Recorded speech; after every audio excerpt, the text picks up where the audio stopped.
Has dignity because he's made in the image of God. In Plato's Athens civilization, man has no dignity. So these two grounding basic principles are fighting against one another, right? In Plato's philosophy, the state is God. It's embodied in the philosopher king. It's basically like Pharaoh type stuff, right? Christianity, Orthodox Christianity, is the opposition to that. Now, does that mean that it is egalitarian and wipes everything out? Absolutely not. There ain't a bit of egalitarianism in the last 1,960 years of Christianity. And everybody who knows anything knows that. So be honest with yourselves. Why can't you, especially you liberal, lying church leaders? People are disgusting. Thus, my point is that what all this echo chamber alternative media crap is a waste of time. It's pointless. I mean, yes, it's good for waking people up, but you don't have models of how to erect civilizations. You have nothing. I'm telling you, we have an existing structure of the Orthodox Church that contains all the truths that we need to erect this great civilization that's already been erected in the past. Now, can we go back in time?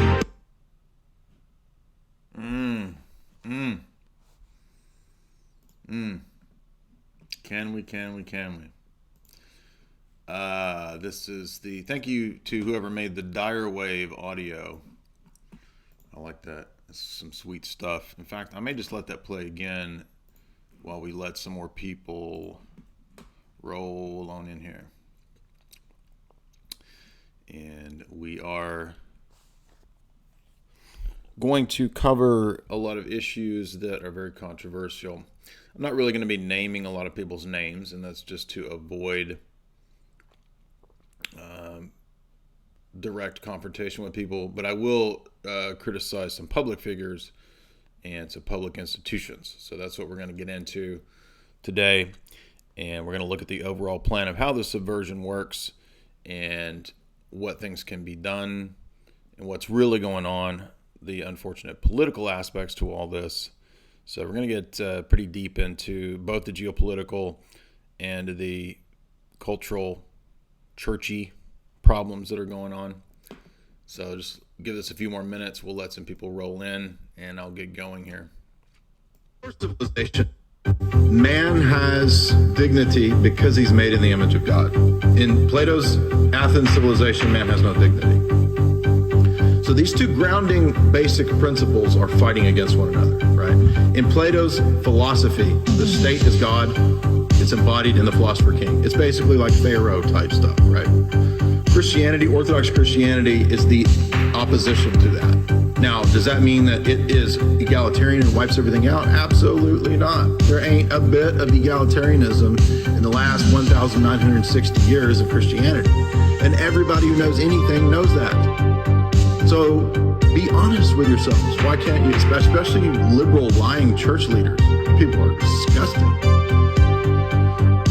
Thus, my point is that what all this echo chamber alternative media crap is a waste of time. It's pointless. I mean, yes, it's good for waking people up, but you don't have models of how to erect civilizations.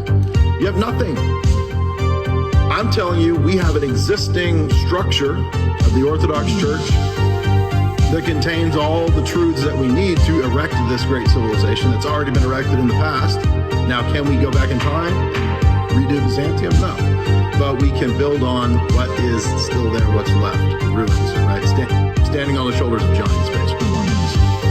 And when you read these books, when you get an idea of civilizational studies, and you grow out of just a very naive biological racial determinism, that's not everything, man. There's more to reality, to life than race. Man has a spirit. There's obviously some aspect to which all men share manhood, right? So does that mean that we go with the universal and we blend everybody into a giant blob of no individuals? No. That's the error of collectivism, the one in the many, dialectic. We don't do dialectics. We believe in a balance because in the triad there's a balance. In the church there's a balance. In the imperium there's a balance between the ethnos, right, and the leadership. All of this was laid out for a thousand years in the church fathers, especially the later church fathers. Look at the double-headed eagle. The Byzantine double-headed eagle tells you everything. There's your symbol. There's your esoteric symbolism. Is it Masonic? No, it's not Masonic. It's the symbol of the ecumenical councils under the Imperium. It's not Masonic. It's Byzantine. Right? So think about the books that I've recommended here. If you want to take what you're yapping and spending, wasting all your time on YouTube crap, turn that off and read some of these books. Listen to my lectures where I go through these books. This is Jay Dyer at Jay's Analysis. I challenge you to read these books and come back to me and you tell me if I'm wrong. All right. Again, thank you to whoever created the Dyer Wave. I appreciate that. Let me just finish this message to somebody here. All right. Now, I want to say, first of all, that we're not here to be mean. We're not here to attack people. If you follow my work and my streams, you know that very rarely do we actually engage in trying to take on people or call them out, mainly because we really try to stick to the issues. There are, out of maybe 800 videos and audios and talks, maybe 5 that deal with calling people out or something like that. Because I've always felt that sticking to the issues is the strongest means of having, valuable content, and that will win out in the end. Now, I also noticed that in the course of looking at what's happening with Ukraine and Bartholomew and all this, that we're starting to notice very clear divides are being made, whether we want to admit it or not, or deal with it or not. It doesn't really matter, because these divides are there. And it's almost, in a weird way, I mean, I'm not saying schism is good, but it does have the ability. I was just reading in the Minor Prophets, God talks about bringing such things to sift the wheat from the chaff, and that's what it does. I'm not saying that everybody in the Greek under the Patriarchate is immediately necessarily evil, but we're starting to notice that a lot of the people who are pushing the radical agenda within the spheres and circles of Orthodoxy are definitely amongst the Greeks, and they are amongst groups that have been educated at the Ivy League universities, such as Duke, such as Harvard. In fact, some of the people that are trying to police and report on people in Orthodox circles, especially Russian Orthodoxy, who are labeled extremist, they are supposedly Orthodox specialists from Harvard. And we start to notice that people who teach at St. Vlad's Seminary, they just happen to come out of the academic churning mills of the Eastern Seaboard elite as well. And we also notice a pattern of people going to Oxford. Now, again, going to the institution itself is not a problem. I've been through academia, the graduate level. Technically, my university was labeled an Ivy League university. I think they're kind of ridiculous. I don't talk much about my university because they were so radical in their own promotion of establishment leftism. But they are technically Ivy League, and this is one of their selling points where they try to market their student debt scam to everybody because they're, quote, Ivy League. Now, they actually have been criticized by other Ivy League universities. I'm speaking of mine here. This is just a funny side note, because they are viewed by the other Ivy League universities as kind of a joke.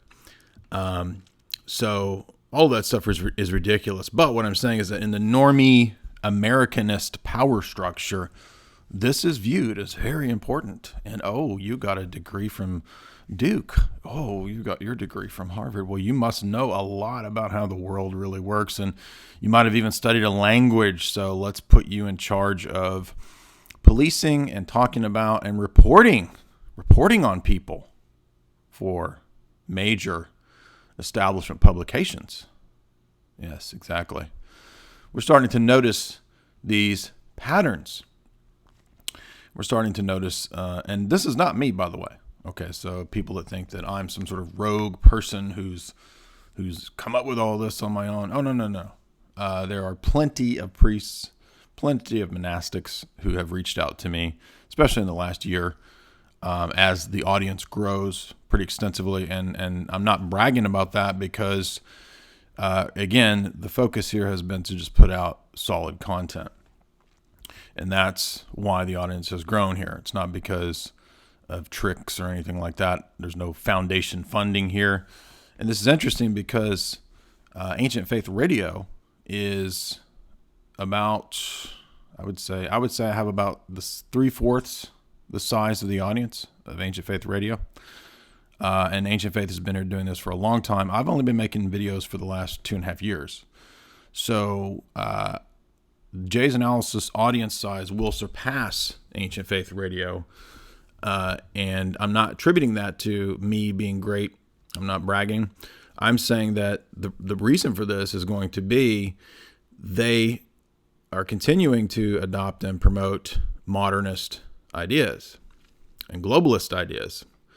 And everybody's going to know, and it's becoming more and more clear, that these things are not compatible with Orthodox theology.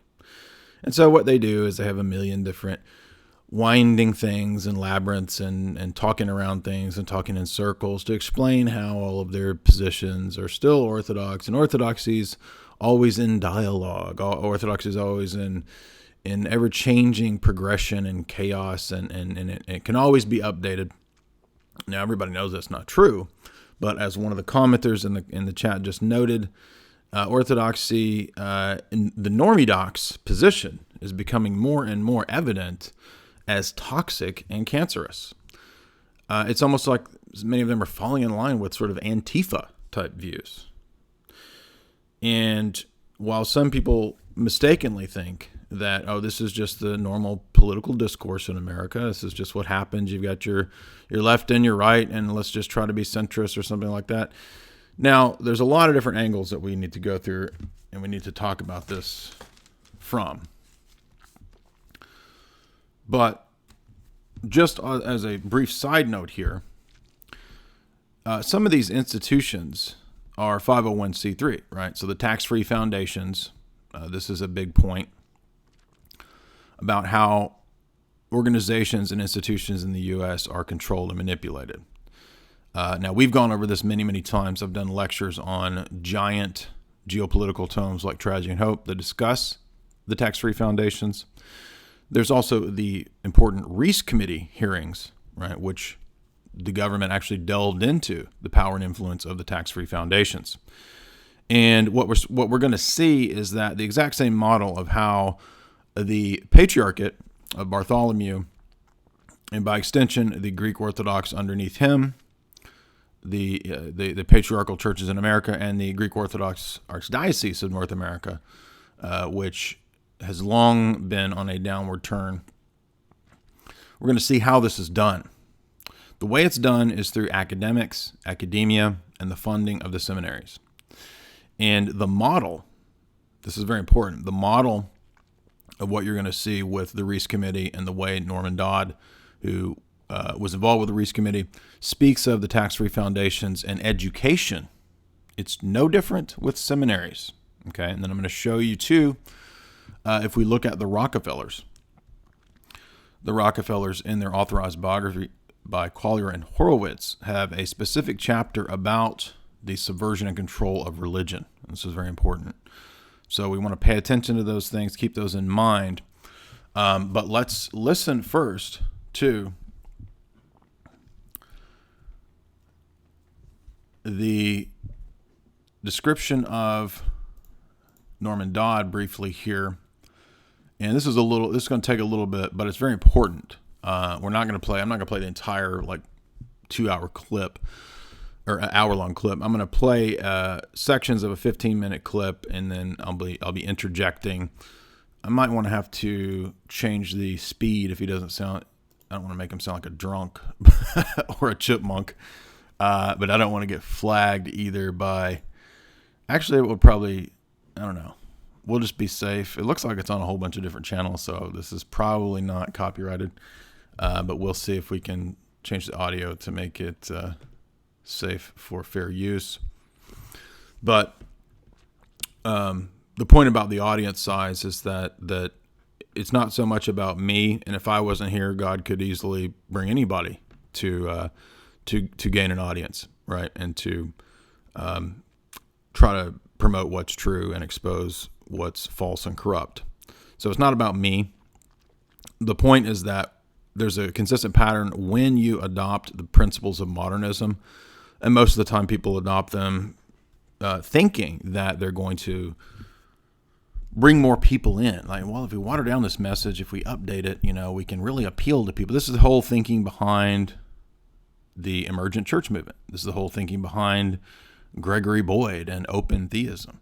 This is the whole thinking behind non-denominational rock star Pink Floyd worship services. This is the whole thinking behind the idea of theistic evolution. This is the whole thinking behind updating the church on its LGBT teachings. On and on and on. And if we look at samples of the Protestant denominations, all of which were bought off by the Rockefellers and the foundations, very easy to document this. The Rockefellers brag about it in their book. They were able to subvert and change the teaching of those denominations, the mainline Presbyterians, the mainline Lutherans, the mainline Methodists, right? The mainline whatever. And now, of course, we also know, given the publication of the extremely scholarly book by David Wimhoff, John Courtney Murray, Time Life magazine, and the American Proposition, the CIA's doctrinal warfare program, and the Catholic Church. Well, guess what? It's the exact same program. The doctrinal warfare program that the CIA had for the Catholic Church is the exact same doctrinal warfare program that was utilized in the mainline Presbyterian, Methodist, Lutheran, etc., etc. It is a unified program. It was headed up by C.D. Jackson. It was promoted by John Courtney Murray in the Roman Church. And of course, there was promotion that was going on in all the other churches. And how was this done? Simply by money. When you are the wealthiest dynasty in America, it is very easy, and the Vanderbilts too, by the way, it is very easy, J.P. Morgan, a lot of these families do this, to control who has what teaching posts at what seminaries or universities, or just create your own university, like the Rockefellers did with the University of Chicago. It's very easy to teach and control what is taught, because it is the academic intellectual class that is churned out of the universities that then goes into the churches and the education system to indoctrinate the masses. And this is why education is key. We have many, many talks. I have many articles detailing the history of American education and how it has subverted. And it has subverted, you can say, well, is this Marxist? Well, there have been Marxists. There have been radical socialists and leftists, right? And anarchists. But they are typically low-level dum-dums who oftentimes might be handled by some professor, right? Like a Bill Ayers or something like that. And the real question is, where does the money come from? Well, the money comes from these giant billionaire tax-free foundations. And people are starting to figure this out. Now you say, where have we heard of this before? Where has this been in the news recently? Well, with George Soros. And this has been all over the news recently with Soros in the New York Times touting the fact that his is the largest foundation in the world. Now it has surpassed, I believe, the Carnegie and the Ford Foundation. And Soros donated, I think, $18 billion. Yes, that is correct. Soros transfers $18 billion to the Open Society Foundation for maneuvering of geopolitical ideas everywhere. Now, this is going to relate directly to the Ukraine situation, isn't it? Because everybody knows that a whole bunch of money was transferred to the Ukraine since the 90s. Victoria Nuland admits this. George Soros was involved in this, to set up the coup government in the Ukraine in 2014. And now 4 years later, we're having a coup in the church in Ukraine. And do you think that it's any different? Do you think this is different people running that? Absolutely not. The same people behind this, the same people behind this. And it's not just George Soros. By the way, you should read that New York Times article. It says he now has the top foundation in the world. Public information. Not a conspiracy theory. Public New York Times information. By the way, it's also not anti-Semitic to say that. People are saying, oh, if you talk about George Soros funding these radical left ideas across the globe, that's anti-Semitic. Well, that's funny because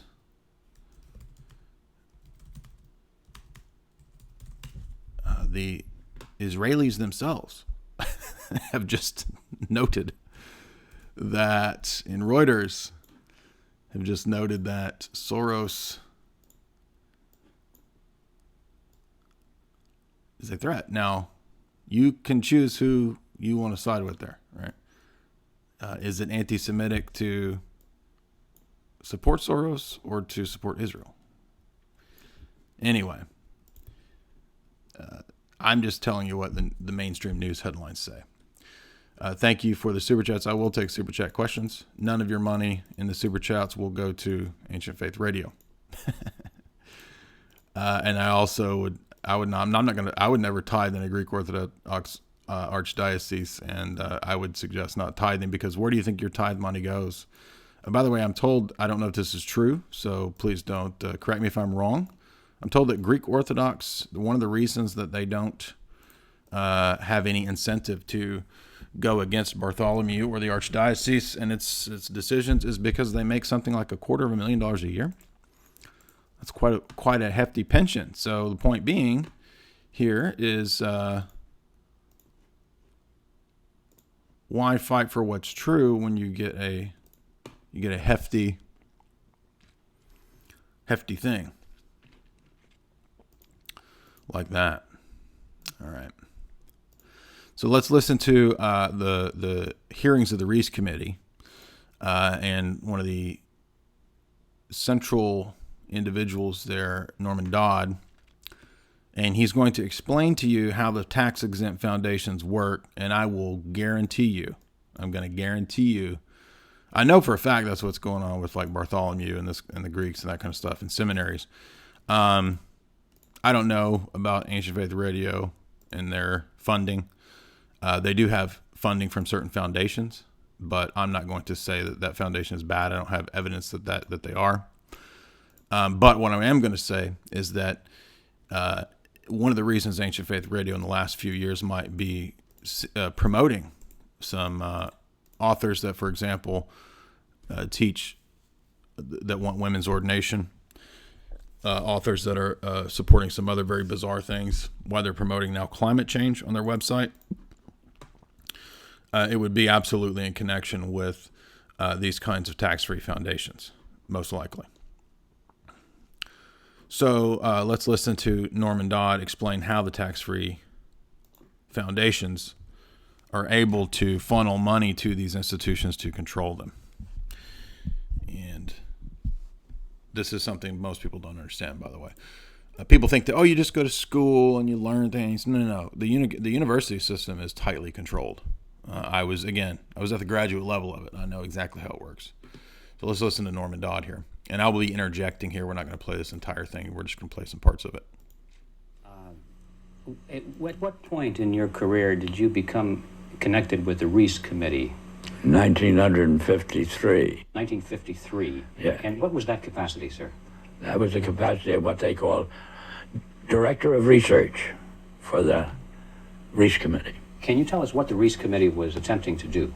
Yes, I can tell you. It was operating and carrying out instructions embodied in a resolution passed by the House of Representatives, which was to investigate the activities of foundations as to whether or not these activities could justifiably be labeled un-American without I might say, defining what they meant by un-American. But that was the resolution, and the committee had then the task of selecting a council, and the council in turn had the task of selecting a staff, and he had to have somebody who would direct the work of that staff, and that was what they meant by the director of research. What were some of the details, the specifics that you told the committee at that time? Well, Mr. Griffin, in that report, I specifically, number one, defined what was, to us, what was meant by the phrase un-American. And we defined that in our way as being a determination to effect changes in the country by unconstitutional means. We have plenty of constitutional procedures, assuming that we wish to effect a change in the form of government or that sort of thing.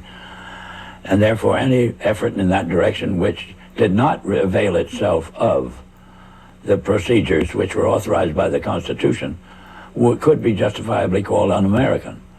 That was the start of educating them up to that particular point. The next thing was to educate them as to the effect on the country as a whole of the activities of large endowed foundations over the then past 40 years. What was that effect, sir? That effect was to orient our educational system away from support of the principles embodied in the Declaration of Independence and implemented in the Constitution, and educated them over to the idea that the task now was, as a result of the orientation of education, to away from these briefly stated principles and self-evident truths.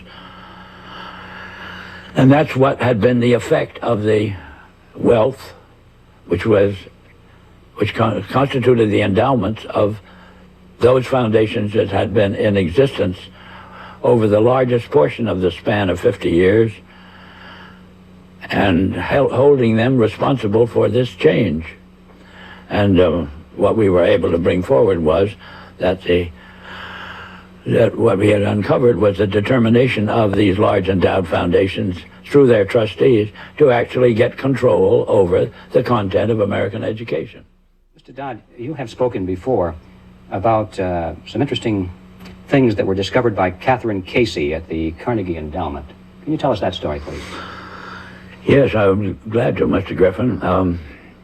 This experience that you have just referred to came about in response to a letter which I had written to the Carnegie Endowment for International Peace, asking certain questions and gathering certain information. And on the arrival of that letter, Dr. Johnson, who was then president of the Carnegie Endowment, telephoned me and said, did I ever come up to New York? And I said, yes, I did, more or less each weekend. And he said, well, when you're next here, will you drop in and see us? Which I did. And again, on arrival at the office of the endowment, I found myself in the presence of Dr. Joseph Johnson, the president, who was a successor to Alger Hiss, two vice presidents, and their own counsel, a partner in the firm of Sullivan and Cromwell. And Dr. Johnson said, after, again, amenities, Mr. Dodd, we have your letter. We can answer all those questions, but it'd be a great deal of trouble. And we have a counter-suggestion. And our counter-suggestion is that if you can spare a member of your staff for 2 weeks and send that member up to New York, we will give to that member a room in the library and the minute books of this foundation since its inception. And we think that whatever you want to find out or the Congress wants to find out will be obvious from those minutes. Well, my first reaction was they'd lost their mind. I had a pretty good idea of what those minutes would contain, but I realized that Dr. Johnson had only been in office 2 years, and the vice presidents were relatively young men, and counsel seemed to be also a young man, and I guessed that probably they'd never read the minutes themselves. And so I said I had somebody, I would take it. I would accept their offer, and I went back to Washington, and I selected the member of my staff who was on my staff, having been a practicing attorney in Washington, but she was on my staff to see to it that I didn't break any congressional procedures or rules. In addition to which, she was unsympathetic to the purpose of the investigation. She was a level-headed and a very reasonably brilliant, capable lady. Now I want to break in here just real quick because he's getting a little kind of off topic.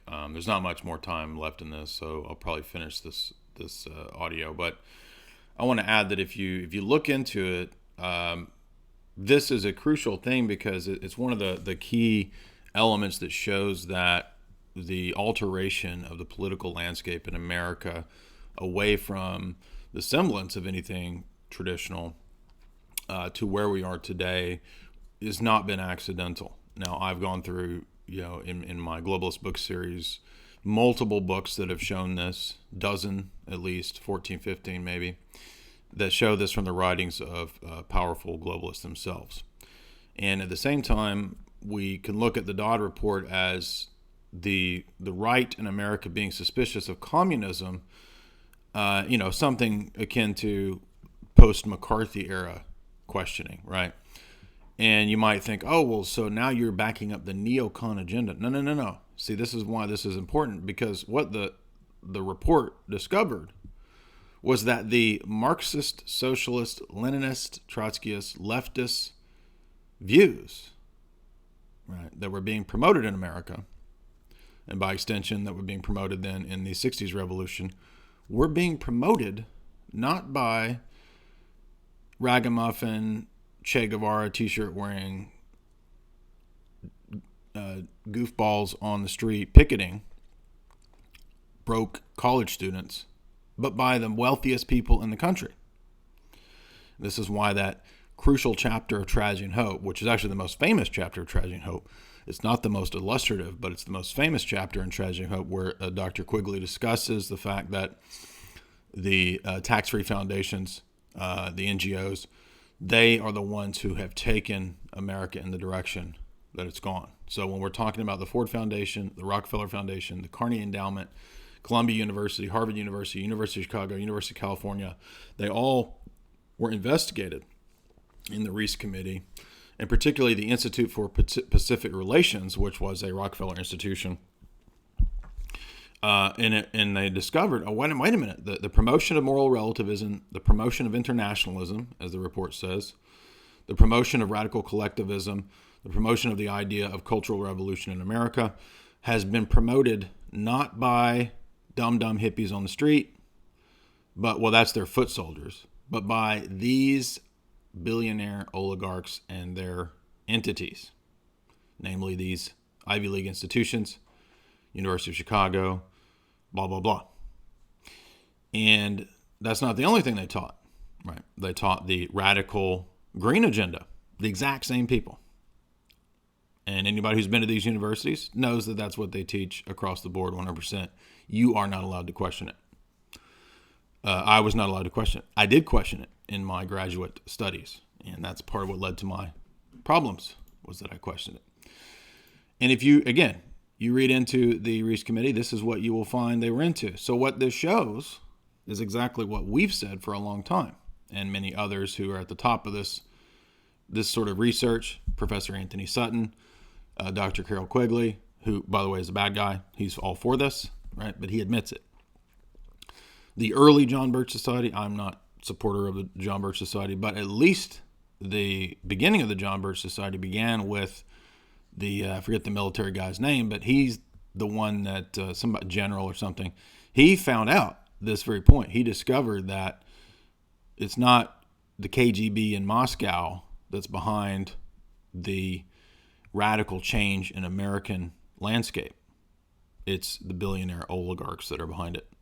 Once you figure that out, you've got a huge piece of the puzzle. Now, most of the normie docs, or the neocons, or the toxic Democrats, so-called Orthodox, they have no idea they don't know anything about this. They know the first thing about how elite education works. They don't know about, if you read Dr. Sutton's book on Skull and Bones, you get a good insight into this, because that shows you the Ivy League subversion.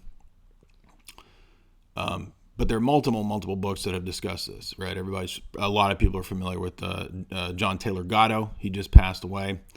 And Richard Grove at Tragedy and Hope has pioneered projecting the works of John Taylor Gatto to a lot of people. Now, I don't even think that everything John Taylor Gatto says is right, but the point is that many people have figured this out. Many people are hip to this. And even I think McCarthy, if I remember a long time ago, I read that even McCarthy at one point figured this out, and then he realized, like, that, all right, I can't go any further than that. Like, I can't go against the entire military-industrial complex and, the giant foundations and think tanks that are behind this, because that will be the end of me. But this is why the OSS trained Mao's guerrillas. This is why David Rockefeller writes his famous essay in 1973 in the New York Times defending Mao Zedong. And Maoism in China is because Chase Bank was the first bank set up in Red China. So let's look at that, because every time I talk about this from a China traveler, people don't know about this. And the boomer tier, Cold Warrior types can't believe this.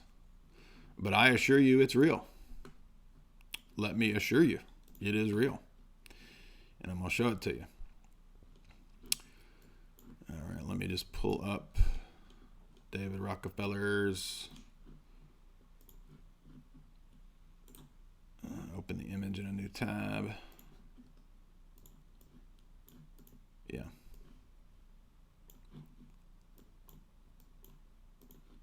And this is all for a very specific point about how this subversion works, because they don't do it any different than they did it back then or 100 years ago. It's the exact same. This is how you do it. They didn't stop with the Reece Committee, okay? Now, here you have David Rockefeller's 1973 famous New York Times editorial. The billionaire capitalist, banker, Standard Oil magnate, right? And what does he say? He talks about how great Mao's experiment has been. The social experiment in China under Chairman Mao's leadership is one of the most important and successful in human history. How extensively China opens up and allows the world to interpret, and how the world interprets and reacts to social innovation has a profound impact on the destiny of many nations. All right, so he goes through here praising Mao. You can go look this up and read it. It's not hard to find. And if you say, well, no, he didn't really praise it. Oh, yes, he does. He has many times said the one-child policy of China is a model for America. And again, that's because if you read his memoirs, he has a whole chapter on China and the erection of the Chase Bank in China. Okay, but he knows that nobody is going to read his memoirs except nerds like me. But I assure you, he does talk about that. There's a whole chapter on China. There's a whole chapter on the Bilderberg Group. There's a whole chapter on global government. In fact, here's a section in Memoirs where he says he is behind a global government. Some even believe that we, meaning the Rockefeller family, are a secret cabal working against the best interests of the United States, characterizing my family and me as internationalists. That's what we just saw the Reece Committee talking about, and of cooperating with others around the world to build a more integrated global political economic structure. One world. If you will, that's the charge, and I stand guilty of it, and I'm proud of it. Now, I've read the book. I know what he talks about. And most illustrative are the Bilderberg chapters and the China chapters. And not trying to be mean to the boomers, but it's very difficult to get a boomer to understand that the billionaire capitalists love the commies. Now, I also have an essay about the history of the OSS and Mao, and how it was Yale University that spurred Mao to power. So no wonder David Rockefeller was all for that. because the Cultural Revolution of Mao did exactly for China the kind of thing that a banker would want. Bankers love communism. They love it. They always have. You can read that in Quigley as well, where Quigley says that bankers funded, and I'm not just talking about Jewish bankers, Protestant and Catholic bankers have loved this stuff too. It's not just Jewish, or it's not some purely Zionist thing. Quigley's whole chapter on Swiss banking, Protestant banking, and the French Revolution is very illustrative. But you'll notice this is from Yale's own magazine. I've talked about this for many years. People have called me a crazy conspiracy theorist for it. No. It's declassified on the CIA's own website that the CIA, the OSS, trained Mao's guerrillas. And why is that? Well, Mao was a Yali. A Yali was Yale in China, you see. And if you read this essay, you can Google it. This is Yale Daily News from 1972. It comes up very easily for you. And again, of course they do. This is like Geopolitics 101. Bankers love communism, and they have always funded the communists. Now, again, this is not a giant conspiracy talk, but you're not going to be able to understand the problems in the church as if they are divorced from the geopolitics. They're not. They're intimately connected. And even though I talked about that for a long time, and many virtue signaling pietists in the so-called Orthodox world got mad and would rebuke me, now it is clear to everyone that the Ukraine situation shows that geopolitics is bound up in Orthodoxy, like it or not. It would be great if we didn't have geopolitical subterfuge manipulation in the church. But if you read Scripture, you'll find that this is a continuous problem for the people of God when they shirk their responsibilities and their calling and their duty. God says in Deuteronomy, your enemies will rule over you if you doubt me and if you don't follow the covenant. And guess what? That didn't go away in the New Testament. In fact, the church fathers will make the same comparison. Athanasius says the same thing. He says the church will be weak. And in fact, many saints have even pointed to the apocalypse where Jesus threatens to remove the lampstands of the churches that are not faithful to the covenant. Now, when you're faithful to the covenant, you can conquer an entire empire and convert it and turn it Orthodox. As we see in the first several centuries of the church, when you are unfaithful, you get conquered, you get ruled over by, well, throughout the history of the church, various pagans, various emperors, Muslims, and now you're going to be ruled by billionaire oligarchs if you shirk your duty and you don't follow the covenant. Now, isn't that amazing? That's exactly what God promised in Deuteronomy happens to the church when they're faithful or unfaithful. That would suggest that the covenant's pretty much the same, isn't it? Now, in the New Testament, we have Pentecost. We have much more power. Pentecost has empowered the church to no longer be a national institution like Israel, but to go forth and to conquer the nations, as Jesus said we're supposed to do. But when many of these churches, such as the Greeks do, where they tend to get ethnically focused to the point where they have no interest whatsoever in evangelizing or converting people, they are shirking their duty. And when they do that, they become worthless and they fall into heresy. We're going to see that the connection between this stuff, all this geopolitical stuff, and the moral stuff, and the biblical stuff is not unrelated, and it relates directly to big foundations, because this is how the world is run in our day.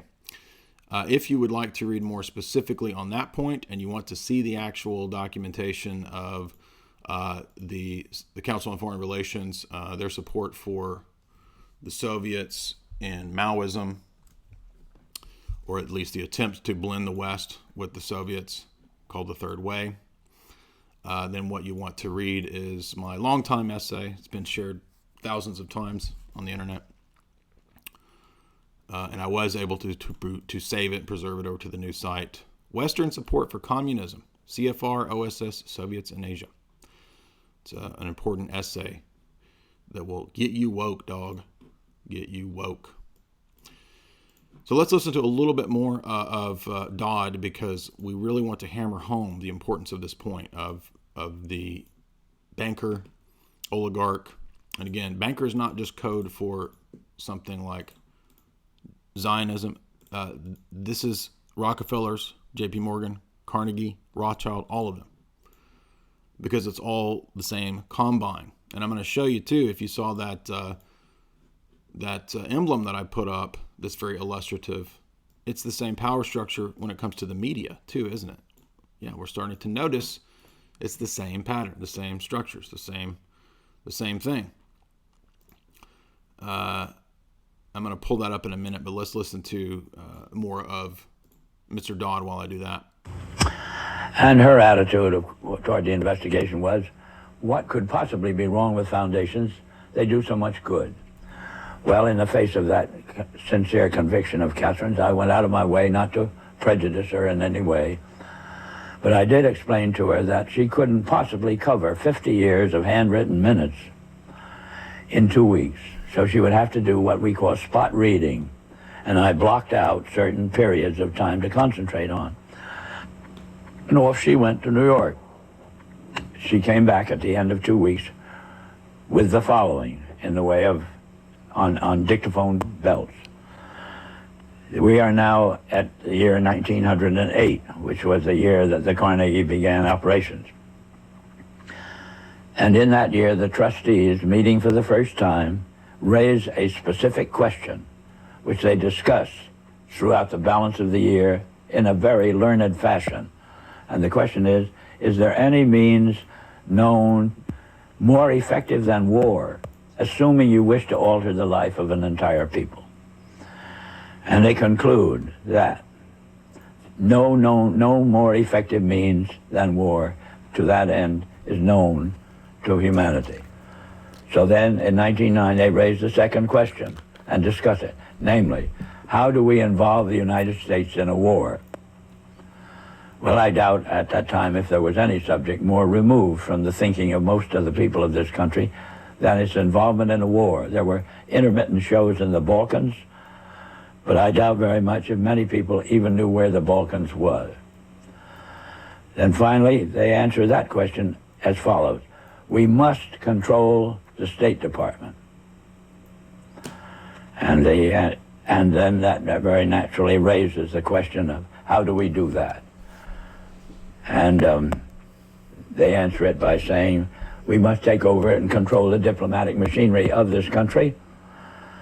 And finally, they resolve to aim at that as an objective. Then time passes, and we are eventually in a war, which would have been World War I. And at that time, they record on their minutes a shocking report in which they dispatched to President Wilson a telegram cautioning him to see that the war does not end too quickly. And finally, of course, the war is over. At that time, their interest shifts over to preventing what they call a reversion of life in the United States to what it was prior to 1914, when World War I broke out. And they arrive at that point, they come to the conclusion that to prevent a reversion, we must control education in the United States. And they realize that that's a pretty big task. So to them, it is too big for them alone, so they approach the Rockefeller Foundation with the suggestion that that portion of education which could be considered domestic be handled by the Rockefeller Foundation, and that portion which is international should be handled by the endowment. And they then decide that the key to the success of these two operations lay in an alteration in the teaching of American history. So they approach 4 of the then most prominent teachers of American history in the country, people like Charles and Mary Bird, and their suggestion to them is, will they alter the manner in which they present this subject? And they get turned down flat. So they then decide that it is necessary for them to do, as they say, build our own stable of historians. And then they approach the Guggenheim Foundation, which specializes in fellowships, and say, when we find young men in the process of studying for doctorates in the field of American history, and we feel that they are the right caliber, will you grant them fellowships on our say-so? And the answer is yes. So under that condition, eventually they assemble 20. And they take this 20 potential teachers of American history to London, and there they're briefed into what is expected of them when, as and if they secure appointments in keeping with the doctorates they will have earned. And that group of 20 historians ultimately becomes the nucleus of the American Historical Association. And then toward the end of the 1920s, the endowment grants to the American Historical Association $400,000 for a study. Now, this is very important. He's telling you, this is not some boring old guy. This is Senator Dodd telling you back then, a long time ago, how the subversion of, this is just one angle of the American social political landscape, education. And guess what? It's no different when you look at the seminaries, when you look at the denominations, when you look at media, as I'm showing you here in this excellent graphic, whoever made this, that the interlocking directorates, the revolving door policies, right? Because all of these people that you see in this media diagram here, let's zoom in on a little bit of it. It's so big that you have to can't fit it all on the screen. The people who attend Bilderberg are also often CFR members and attendees, because CFR is very heavily related to media and controlling the narrative globally. That's the real power structure in terms of media in the U.S. And that's why all the heads of the big corporate media are CFR. And then, of course, the 1973 creation of Rockefeller and Kissinger that was first headed by Brzezinski, the Trilateral Commission. So what you notice here is that these steering committees, these corporate heads, they are not Marxists. Now, they might be mistaken for Marxists, and this is what Quigley says in both his book, Anglo-American Establishment and Tragedy and Hope. And again, Quigley is a member of this group. He's an apologist. He's not a conspiracy theorist. Quigley says that they are often mistaken for being Marxist because of their social programs, because of what they promote in terms of leftist cultural ideas. However, when it comes to economics, they are absolutely free market for the most part. Some of them might be European socialists, right, that attend like Bilderberg or something. But they're not really committed to a system. They're supra-systemic.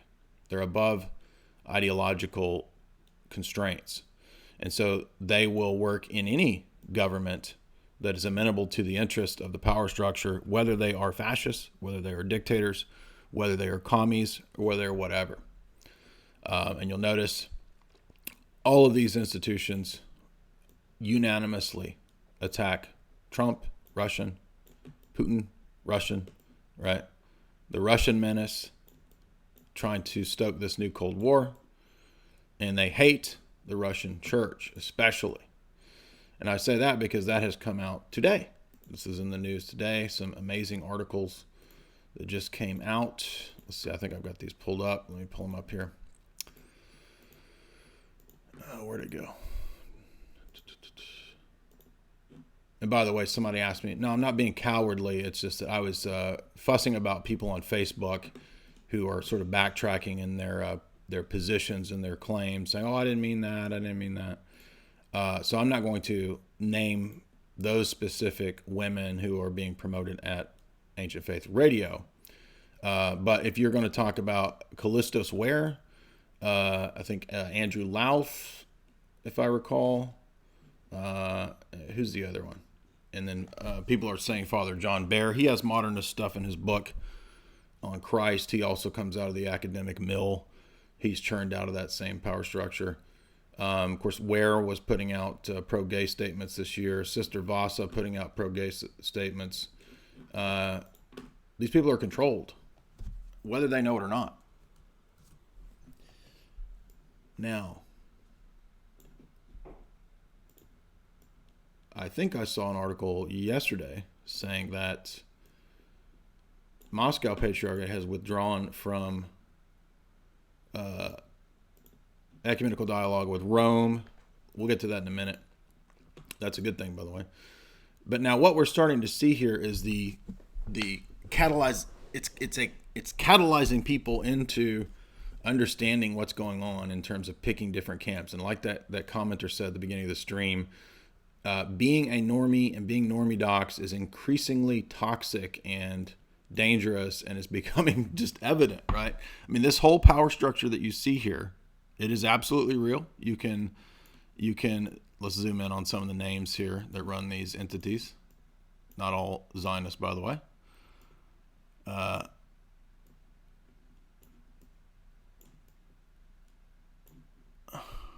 This is very difficult to, this thing is so huge, it's hard to zoom in.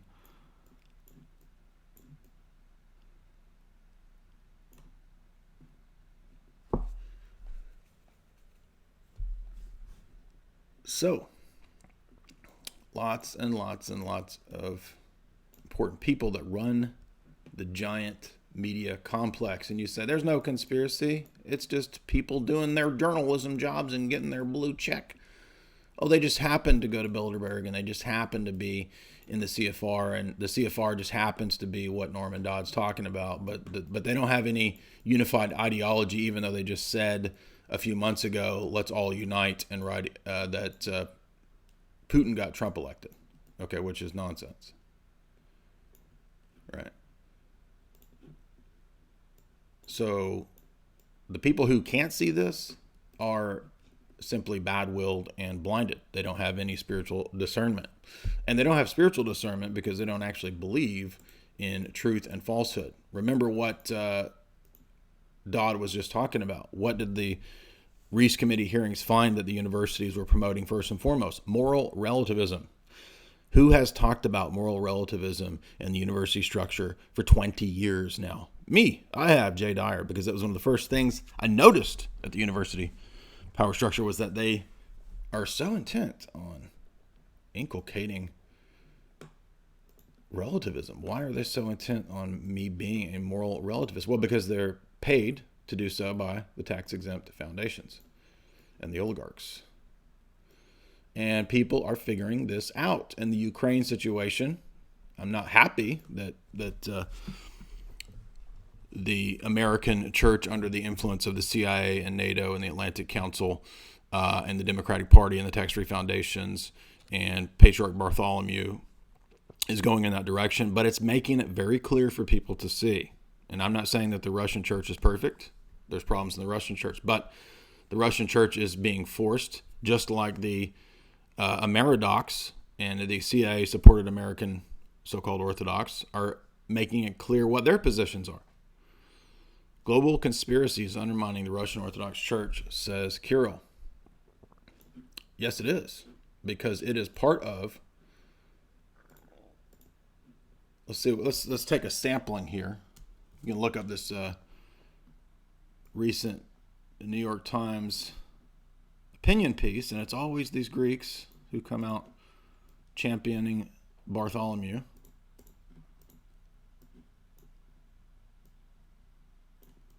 Orthodox Schism and the Spiritual Limits of Politics, and they're talking about how great Philaret is. Of course.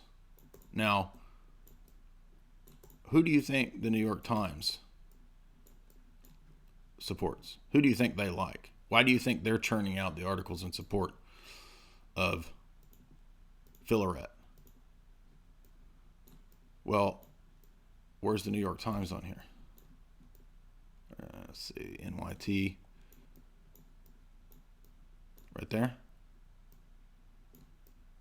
Directly under the purview of the Council on Foreign Relations.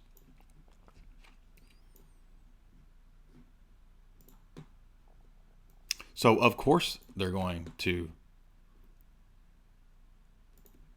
want the overthrow of the canonical Russian church in the Ukraine. Of course they are. They say it openly. They say this guy's article, he says, we're supporting freedom from the harsh thumb of Putin. Oh, we gotta free these poor Ukrainians from the harsh dictatorial thumb of Putin, and we're promoting freedom. Oh, and guess what happens? What magically happens once there's a coup? Oh, in come the gay parades in the Ukraine. Kiev starts having its first gay parades. Isn't it wonderful now that we have freedom in the Ukraine through the NGOs and through the CIA funding the Ukrainian schismatic church and NATO funding the schismatic Ukrainian church? And in America, what are all the liberal Greek Orthodox and the liberal so-called Orthodox saying? Stand with Bartholomew. Stand with him. He's such a great man. He's so great. Oh, please, and support climate change, by the way. Climate change is now somehow magically part of Orthodoxy. This guy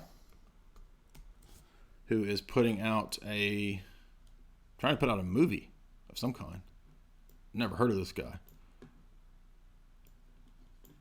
This is under the aegis and purview of the Patriarch of Constantinople, Father Kalig, and his Face of God film is the Orthodox adoption of the carbon footprint, sustainable living, sustainability. And you look at this guy's profile, and it's like, come on, this guy came out of a complete university mill. I think he went to University of Chicago or something like that. And he just happens to be the co-editor of this woman's so-called journal.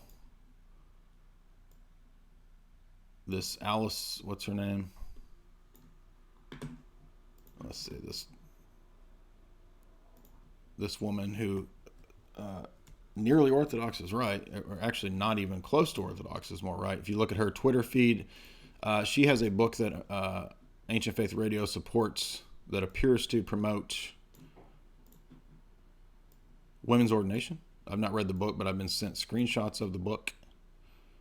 And you go through her Twitter feed, and it is a Hillary Obama love fest. I mean, she is 100% part of the Democratic Party cult. And she works with, surprise, surprise, our BFF here, Father so-called Kalig, whose whole mission, it seems, is to promote ecology. Now, I'm not saying that it's wrong to have a view on ecology, but I know where the entire green movement and its funding comes from. And who is behind that? Well, it's all the same usual suspects. And it's for technocracy and depopulation. It's always bound up with abortion and gay rights because it's all part of the same plan. And it's no accident that these people directly are under Bartholomew. So Bartholomew, and by the way, let's hit another point here, because these people are quick to get in your face to tell you, and I'm not scared of any of these people, by the way, not one bit. I have no concern about being lauded and touted by Ancient Faith Radio. And by the way, there are some good people at Ancient Faith Radio. So it's really only in the last few years that it's really taken this bizarre turn of promoting very strange people. And everybody is beginning to catch on to this. And it looks like, again, it's probably some sort of funding in the background. I don't know. I'm asking the question, and I have the right to ask the question, why is this stuff being promoted at Ancient Faith? Why are they still selling this Dahl Carlson woman's book, which talks about women's ordination? Why are they still selling that book? Let's find her book here. I think it's called Almost Orthodox.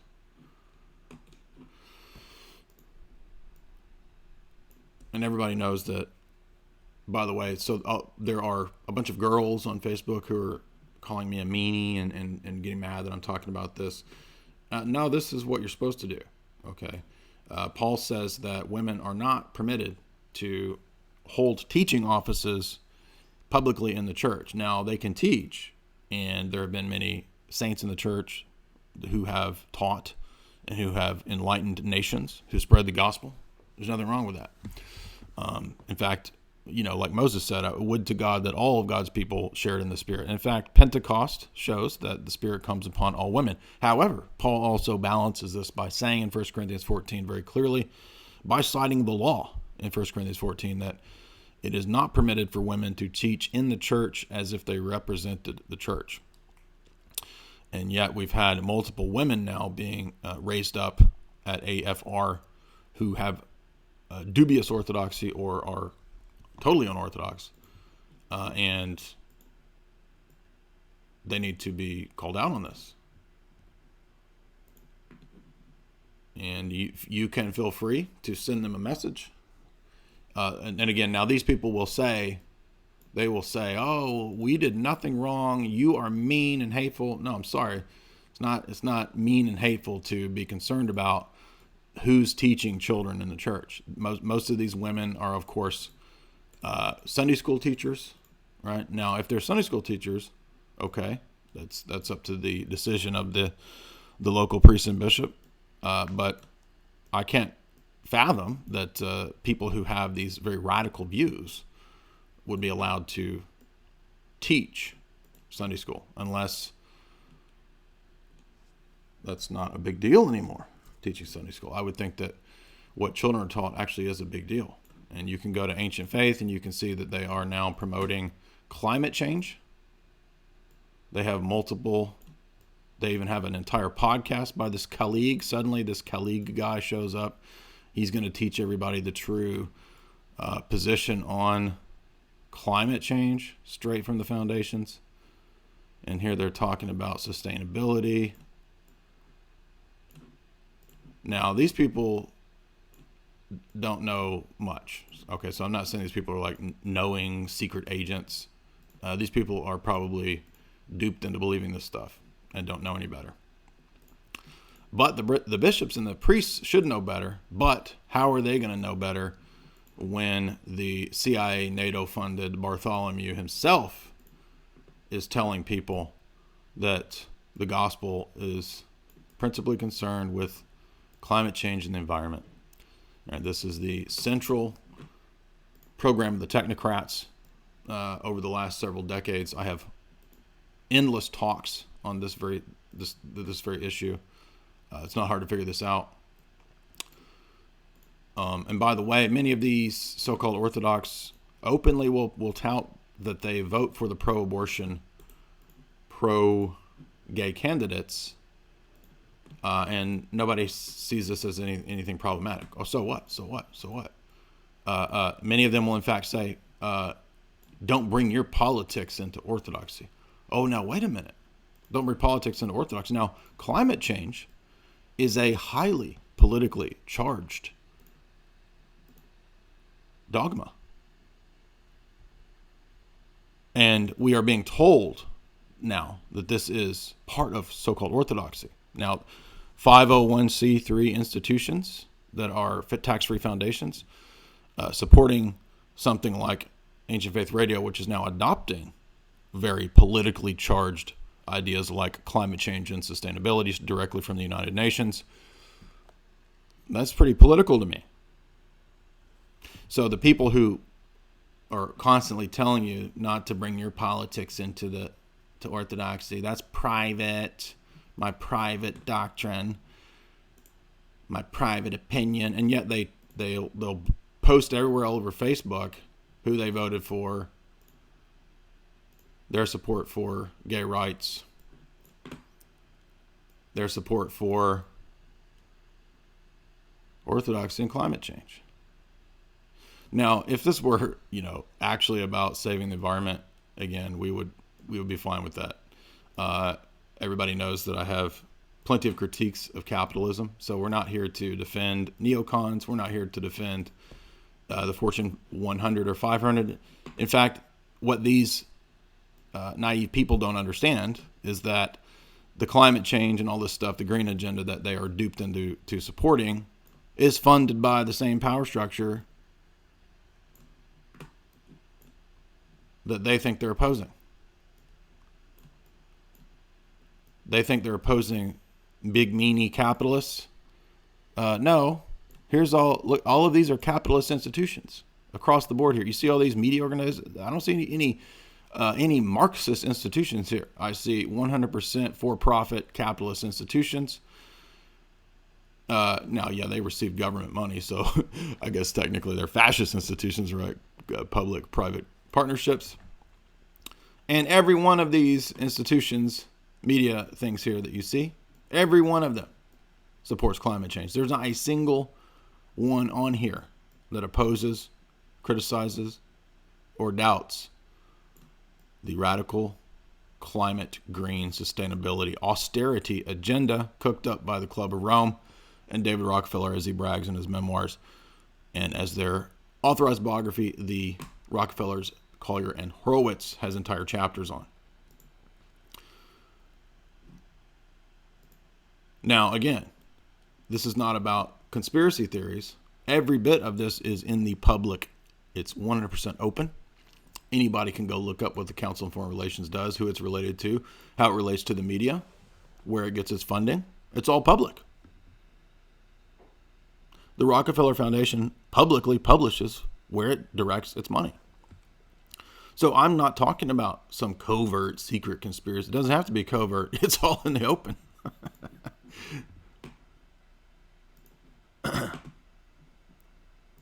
Now, you say, okay, but why is this a big deal? Well, again, Ancient Faith Radio is represented as the largest online media Orthodox thing.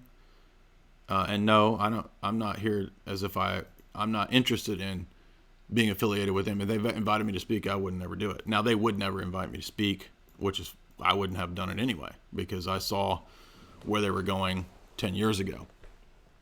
And in fact, I have two lengthy critiques of Father Freeman, whose blog they host, who consistently posts things that are obviously modernist and denies the veracity of the Old Testament.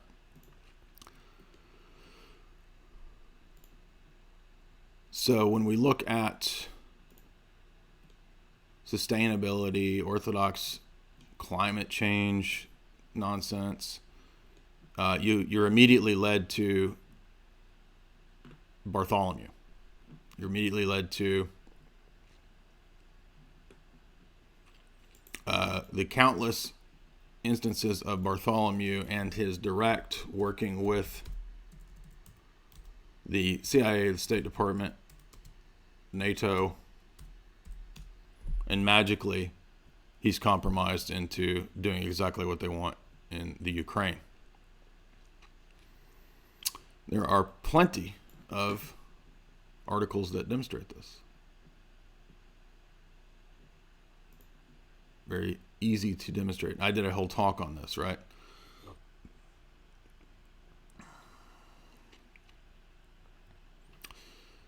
Plenty of, let's see, we can find Bartholomew with Joe Biden. And now Joe Biden is publicly, you see, this is why a lot of the so-called Orthodox don't want to go down this route, because they realize what it means. If it's wrong to support the pro-gay, pro-abortion, pro-globalist politicians, obviously it is, then they have to also admit that it was wrong for Bartholomew to give the highest award of the patriarchate to Mr. Joe Biden Creeper himself. I'm sorry, but no, you cannot, in good faith, support these kinds of people and candidates and vote for them and say that you are faithful so-called Orthodox. Because those are the same people that say, well, it's my private opinion, don't bring your public stuff into Orthodoxy, who then turn around and try to tell you need to accept green climate crap, which is the most political garbage of all time. So they're hypocrites. Why are they hypocrites? Because they won't believe what the Bible and the Orthodox tradition says. Plain and simple. I mean, this guy should have been excommunicated when he was giving Biden awards. Now, why wasn't he? Because of the fear of ostracization and what goes along with it, and because of all the money. There's a lot of money that goes into funding these people, and they might be compromised too at a higher level. And let's make sure we remember our friend Bartholomew here with John McCain.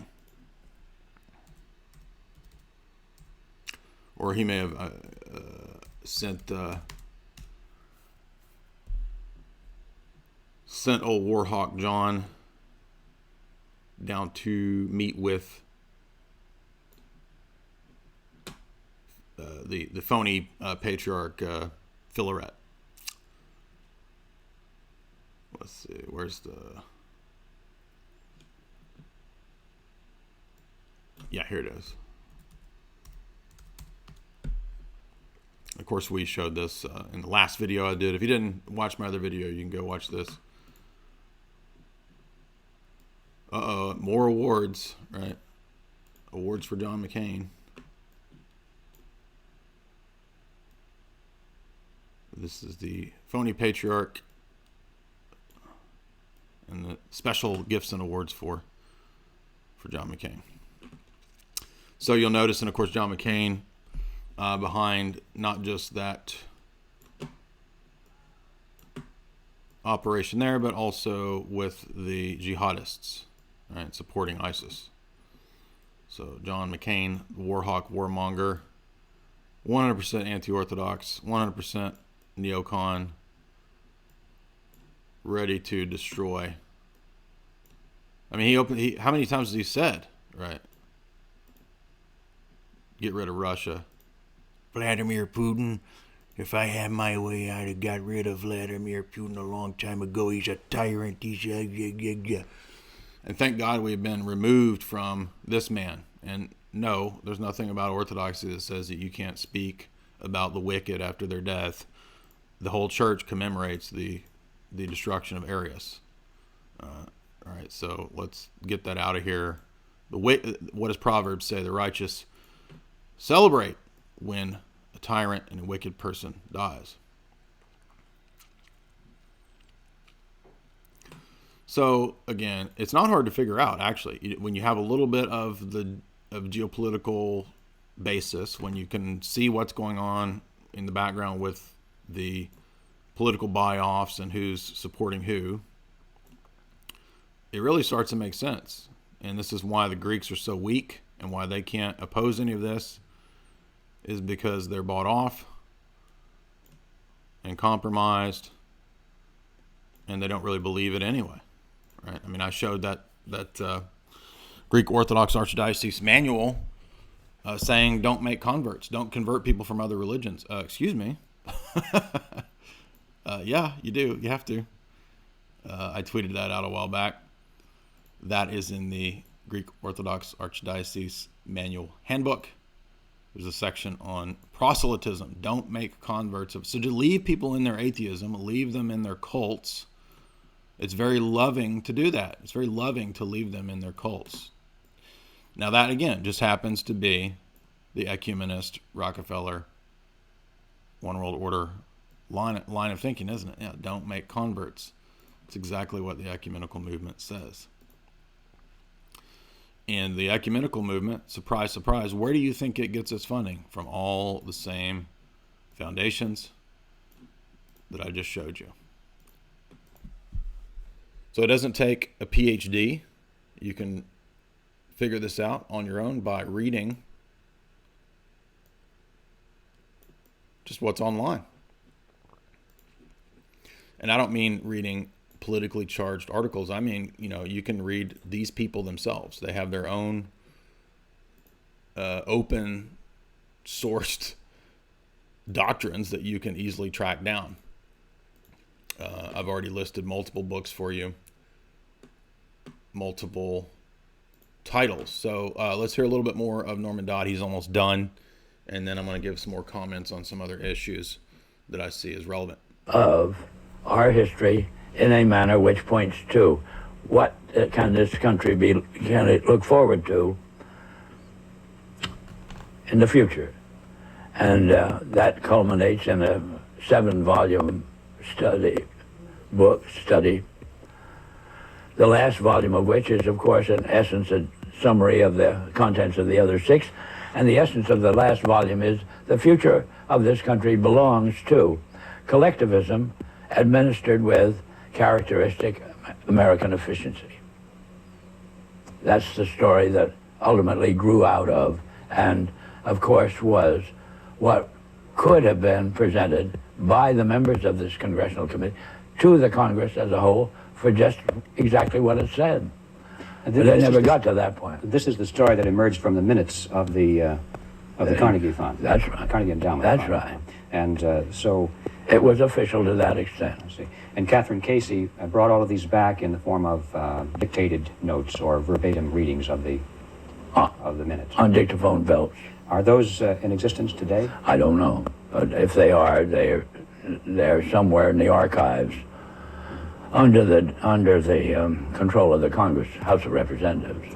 How many people actually heard those, or were they typed up, transcripts made of them? How many people actually heard those recordings? Oh, 3 maybe. Myself, my top assistants, and Catherine. Yeah, I might tell you this experience as far as its impact on Catherine Casey was concerned was she never was able to return to her law practice. If it hadn't been for Carol Reese's ability to tuck her away on a job with the Federal Trade Commission, I don't know what would have happened to Catherine. But ultimately, she lost her mind as a result of it. Terrible shock, too. All right, I did want to play the rest of the clip. Now, Tim Kelly, we want to get to a few of these other... By the way, if you want to hear that interview, it is the Norman Dodd interview on the tax-exempt foundations. There are multiple copies of it on YouTube. It's gone around hundreds of thousands of views. Very well-known senator, not a conspiracy theory. Very well documented. So you can go look up the Norman Dodd tax-exempt foundations. Write that down, or I'll tell you what, I'll just put you a link here if people want to watch the full interview later. The link will be in the description. Let me add that right here, because I'll forget if I don't do it while I'm doing it. Put that there, and I'll put it down here for people in the chat. Now, relevant to this is another figure I want to touch on, and I don't think Tim Kelly will mind. I'm going to play a little bit of Jesse Russell, who is a Catholic writer, and let's see, right for the Remnant or something like that. I'm not being Remnant Catholic Family News. Now, the reason this is relevant is because Rod Dreher is another one of the prominent normie docs. And I've never followed Rod Dreher. I don't really know much about him. I just hear people talking about him. I did hear that he has been writing some good articles about the abuse scandal. So if he's doing that, that's good. But there's some very questionable things about Rod Dreher. A lot of criticism of Rod Dreher. And Jesse Russell did a very in-depth analysis of his pedigree, which I think gives us cause for concern. Now, the reason I bring this up is that what we start to see is a pattern here amongst Orthodoxy in America. And the pattern is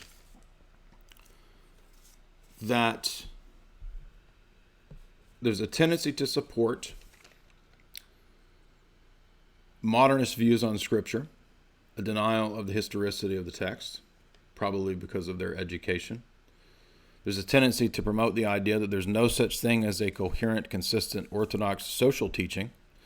I've not read Rod Dreher, so I don't know what his book talks about, but people say that it has to do with like fleeing from public sphere, but he also says don't flee from the public sphere. So I'm not going to comment on his specific book. I forget what it's called, Benedict Option or whatever. And I'm not really that interested in reading it. But I am interested in his background and his ideas in terms of his journey from Catholicism to Orthodoxy. Had a similar journey.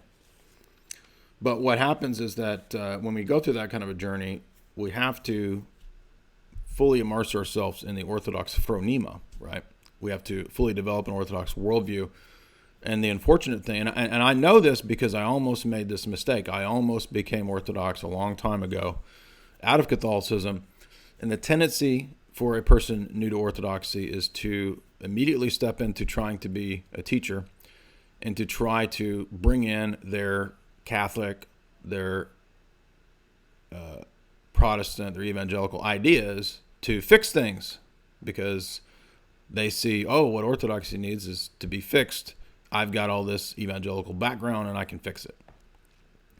Now, sometimes the criticisms are right. For example, sometimes a person converts from something that's very biblically oriented to Orthodoxy, and their criticism that, well, the Orthodox Church needs to, have a better, higher view of Scripture, that might be a valid criticism. But that's not really the problem here. The majority of the time, the criticism is either not so solid or is based on the fact that it takes a long time to rid oneself, to cleanse oneself of the erroneous categories of Western theology. And I know this because I went through it. I went through the tendency 10 years ago. I almost converted, and I was really saddened by all of this kinds of stuff, the kind of stuff that I'm talking about now. It was still there in Orthodoxy back then too. A lot of these same problems, and I gave a lot of my opinions, not so much publicly, but to Orthodox that I knew, and I was almost unilaterally shouted down. Right? I talked about the fact that it looked to me like Bartholomew was controlled by the State Department, that there was a lot of CIA and Foundation influence, and it was a lot different 10 years ago. I mean, nowadays, the stuff that I talk about, it's a growing voice. Not the predominant voice, but a growing voice, right? But now 10 years ago, they would shout you out of the churches and try to get you out, get this loon out of here.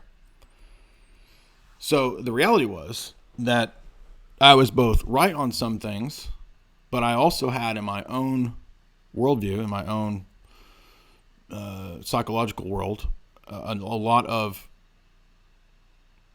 alteration that needed to happen. And this is a reason why in the tradition of the church, people have not been raised up, exalted to teach when they're a new convert, right? Paul warns about this. He says, don't quickly ordain new converts because they're puffed up. And what will happen is their pridefulness and their desire for gaining a crowd, gaining an audience, and all that stuff will lead them to teaching things that are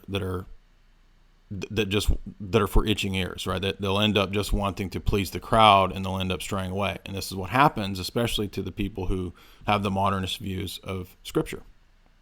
And I watched that pattern for 10 years. All the people who adopt the modernist views of Scripture, who begin to doubt the authenticity of the text, be it Old Testament or New Testament, eventually leave Orthodoxy. Quite a few just leave it, because what's the point? Like, why go through this? It's a pretty serious commitment. It makes a lot of claims about the world. And if you don't believe this stuff, if it's just another of the many religions, and all the religions are kind of pointing to the same thing, why are we going through all this? We might as well just, go to the gay Episcopalian church down the road, right? They're all saying the same thing. So, thankfully, and by the way, I still don't say that I represent any kind of public teacher, right? I'm not, I've had many priests and some archimandrites and bishops write to support the work that I do. I'm not going to name them. I don't think they would like to be named. So I'm not afraid of saying what I'm saying, because 10 years later, I'm much more confident in what I'm saying is orthodox. And so the point of all that is just to say that you can't go about this stuff willy-nilly, is what I'm trying to say. I don't follow Hank Hanegraaff, but people have made valid criticisms that, Hank Hanegraaff's ministry can't continue to promote evangelical heresies and doctrines while he's claiming to now be Orthodox. I mean, it's really just a no-brainer. And once again, I think we see an affiliation with the Greeks. And so the Greeks have been neutered, the Greeks have been castrated by money and by corruption and by being bought off and by the foundations. And they're trying to extend this subversion and corruption, the spooky subversion. Yes, it's Halloween. It's the gates of hell being opened for the spirits to come out and infect orthodoxy. That's what I'm getting at here, right? But Jesus says the gates of hell will not prevail against the church, even though it's Halloween and the gates of hell are being opened. Not really, but in a jokey way they are, right? And the long-time ecumenist Masonic subversion of the church, which has long been supported by powerful oligarchs, even out of this last century, even back into the 1800s, 1700s. This is a long, long, long trek of problems here. So, I did want to play, let me find this clip here about Rod Dreher. And the reason I bring it up, again, I don't think my talk on Rod Dreher is going to destroy his audience. He's a public figure, by the way, and so people who are public figures are liable to criticism. I get criticism every day. Rod Dreher is not immune to criticism. Ancient Faith Radio is not immune to criticism. So our hope, just like when we did the videos critiquing Father Freeman, our hope is that these people will turn from this stuff, that Bartholomew turns from what he's trying to do. In fact, we pray for that. We pray for the Greeks and the Patriarchate to not go into schism. But if they continue on this route, and if they are not faithful to the covenant, they will go into schism and they will lose their lampstand, as the apocalypse warns. So Rod Dreher, in terms of his background, I think Jesse Russell is an intrepid researcher. There's no question as to his scholarly academic prowess. Has done extensive research on Mr. Dreher. And I think that this information should be known because these people are the ones who are saying, we represent orthodoxy. We have some Greek bishop who says we represent orthodoxy. And you listen to us and don't listen to any of the mean people who criticize us. And by the way, they have mental breakdowns when you criticize them. They can't handle criticism. Could you imagine if they put up with what I put up with every single day? I mean, these people would lose it, right? Well, let's listen to what Jesse Russell says, and this is his interview with Tim Kelly. And this is relevant because, again, Dreher was coming from a Catholic background. Earlier writings of Jacques Maritain, who was the man responsible for liberalizing Catholic thought in the 19... I got to find the Dreher part. Of ethno-religious states. That, the country, Hungary being an official Catholic country and these things. And you have, to begin with, right? Yeah, that's an incredible irony. I think, well, the Catholic Ivies, like Notre Dame and Georgetown, who is it that gave Father Hesburgh all that money, memoirs of... Just bear with me. I'm trying to find the Dreher part. I'm not sure Father where it is. Edgardo Montero. These figures, at least to be some... ran across these things. They just, in the 1970s and 80s, they had such respect for priests. And, whether they practice or not, they're going to pay attention to what the Pope says. They're going to pay attention to what their bishops say, at least take note of it. And there's definitely at the same time, you're the recipient of this largesse, and Yeah, it's yeah. cultural agenda.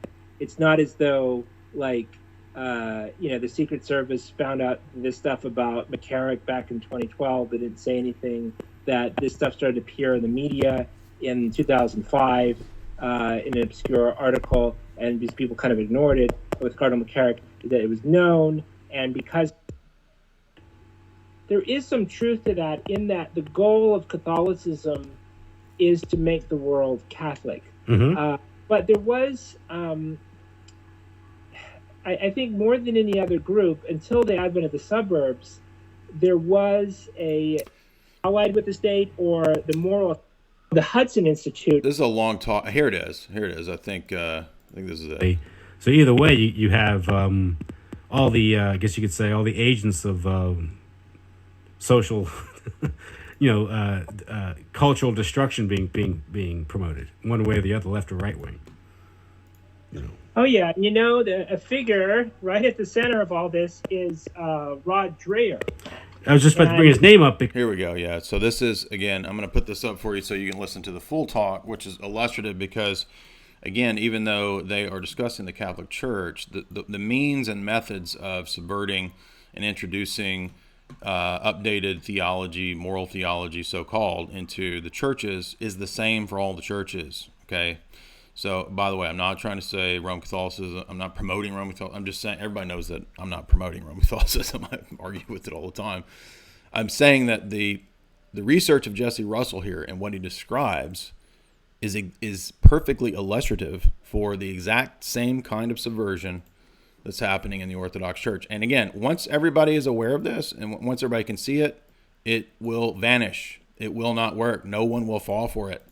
But they are counting on people not knowing how foundations work, how foundations fund things, how tax-free foundations get around legalities, and how they promote a concerted agenda. They are counting on people not figuring it out. But people are figuring it out in droves, and that's why my audience is exploding. And they don't want you to figure this out. So they're going to call me mean, and they're going to say nasty things. You're mean to us. Right. But what do you see me promoting consistently? Consistent Orthodox doctrine. Who is out there converting atheists? Me. Do these liberal so-called Orthodox do that? Absolutely not. In fact, they say don't convert people. Now, who has any doubt as to which person here is Orthodox? Right. There's a fake Orthodoxy that's being erected, just like they're erecting a fake Orthodoxy in the Ukraine under Metropolitan so-called Filaret, the phony Metropolitan. And they're going to do the same thing in America. They're going to erect a globalist, climate change, modernist, pro-gay, so-called Orthodox church in America. And they're going to try to ordain women. And they're going to go full board, just like all the other denominations that have been subverted do. What do the Protestants do? What do the Episcopalians do? What do the Methodists do? When they're all bought off by the foundation, Rockefeller money. They promote all the same stuff. They promote open borders too. And isn't that interesting that some of the Greeks were promoting open borders?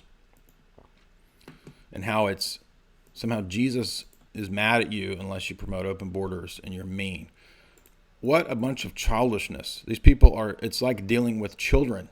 So how on earth, why on earth are these people being exalted to teaching positions representing so-called orthodoxy on the largest media Orthodox site in America? That's the point here. That's the problem. And this is a pattern now of Ancient Faith Radio doing this for the last 2 or 3 years. Again, it's not that everybody at Ancient Faith Radio is bad. There's plenty of people that have all these different podcasts. Plenty of them are good. Plenty of them are solid. But whoever runs this thing, and I called him today and left him a message, by the way, and whoever is in charge of content and whoever's putting the money into it, guarantee you that's where it's coming from. So let's listen to Jesse Russell's analysis of Rod Dreher. He has an interesting. He wrote that. Of course, you write about the article he wrote. Well, actually, I'll let you talk about it. He's working for a think tank, which has interesting objectives. So. Okay, so Dreher Enter the think tanks. What did I just tell you about think tanks? Initially was a National Review Neocon. writer and he would be carted out. He was carted out on CNN's Crossfire on March 5th, 2003, just 15 days before Operation Shock and Awe. And a lot of people, I don't know why a lot of people like Dreyer so much, but read his stuff. But he had argued against John Paul II's opposition to the war, and he said the Pope is wrong, and he was pushing hard for Catholics to support the Iraq War. Interestingly, too, Dreyer wrote for a number of different publications in the Dallas Morning News, as well as for a think tank called the, let me get my notes here if I can find it, called the Hudson Institute. And he was really beating the drums both for war in Iraq and then for like terrorists at home. So if you remember the sort of post 9/11 days that Sharia law is going to be reinstituted, that the terrorists are going to get us, the Muslim Brotherhood's got to come out and get us. Interestingly, the Muslim Brotherhood, which was in a certain sense functioned tangentially with the Obama White House. So I don't, I want to say that I'm not discounting the fact that there are members of the Muslim community that commit acts of terror. I don't think that, by and large, this should be allowed into our countries, our European Christian countries. But Dreyer was really like pushing that sort of scare tactic and being paid to do it. Well, it's interesting that he's almost like Pamela Geller. yeah. I mean, there are a fair amount of Catholics. Robert Spencer, I think, is Catholic, at least supposedly so. There are lots of think tanks and magazines and newspapers that have a Catholic editor that beat that drum. I mean, Bill Buckley was allegedly Catholic himself. Father Newhouse was a Catholic priest, became a Catholic priest after only a year of study under the Cardinal Avery Dulles, whose father and uncle founded the CIA. So yeah, and his meteoric rise is interesting. Yeah. That's super weird. I'm actually looking at one of his books now that I have on my shelf, Church to Believe in by Cardinal Avery Dulles. But Dreyer, after that, he ends up leaving the church secretly, and after reporting on the abuse scandal. So he gets Catholics to support the Iraq War. At the same time, he's reporting on the 2002 Spotlight scandal and the Bishop's Charter. There's this really disgusting interview with Cardinal McCarrick at the time, who is defending the church and saying, well, we don't want seminarians to be sexually active, whether they're heterosexual or homosexual. We're not going to probe into people's personal lives. So he was kind of doing damage control. And then 16 years later, he ended up in disgrace himself. But anyway, so Dreyer, and this is something I'd like to ask Dreyer about myself, is that he mentions a priest told him when he was investigating the abuse scandal that there are things in here that are darker than you could possibly imagine. And I think that is going to be like once the scandal in the church, in Hollywood, in like the political world, the abuse, I guess it's Pedogate or whatever, once it's out and like the stuff that's been going on, already the stuff that's going on is horrific and disgusting and evil, but like once they get into like more ritualistic stuff and like murder, like Dutroux affair stuff, like it's going to be really disturbing. I think, and I don't know if Dreyer saw some of that in the sense of he uncovered it and he backed away. But anyways, he unofficially left the church, but he still marketed himself as a Catholic to kind of sell books and to sell magazine or subscriptions and newspaper subscriptions or whatever, because there's not that many Orthodox in the United States, and he quietly became Orthodox. And then eventually he was exposed as being Orthodox by a Catholic blogger, and he even admitted that he kept it hidden so that for personal and professional reasons. So Dreyer ends up at the American Conservative. He writes The Benedict Option a couple years ago, which is a book that is just loaded with gaslighting, where he'll one sentence say, I'm not telling people to retreat from the world. And then he'll tell people after that, give an example of someone who retreated from the world. So it's a book, as I point out in one of my articles, that echoes an earlier writings of Jacques Maritain, who was the man responsible for liberalizing Catholic thought in the 1940s and 50s, someone who taught at the University of Chicago, someone who was personal friends with Saul Alinsky and introduced Saul Alinsky to Pope Paul VI, someone whose influence, who, if you are studying conservative Catholic theology and philosophy in the tradition of St. Thomas Aquinas today, you are influenced by Jacques Maritain. So Jacques Maritain basically, and this is at like the height of the church's influence in the United States in the 1940s and 50s, Maritain begins to talk about the need for small Catholic communities. He doesn't use the word Benedict option, but those sort of communities.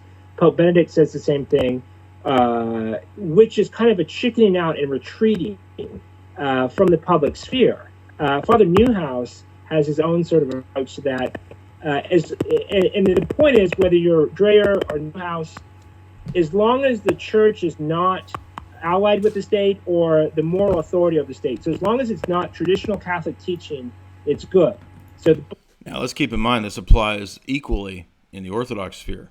Exactly. What are all these same people saying? These are the same people who tell you, again, there's no social teaching of the Orthodox Church that's consistent. You shouldn't bring your personal, private religious views into the social, political, public sphere. Now, this is utterly ridiculous, and everyone knows it's not true. First of all, we all know that you can't be pro-abortion. That's a no-brainer.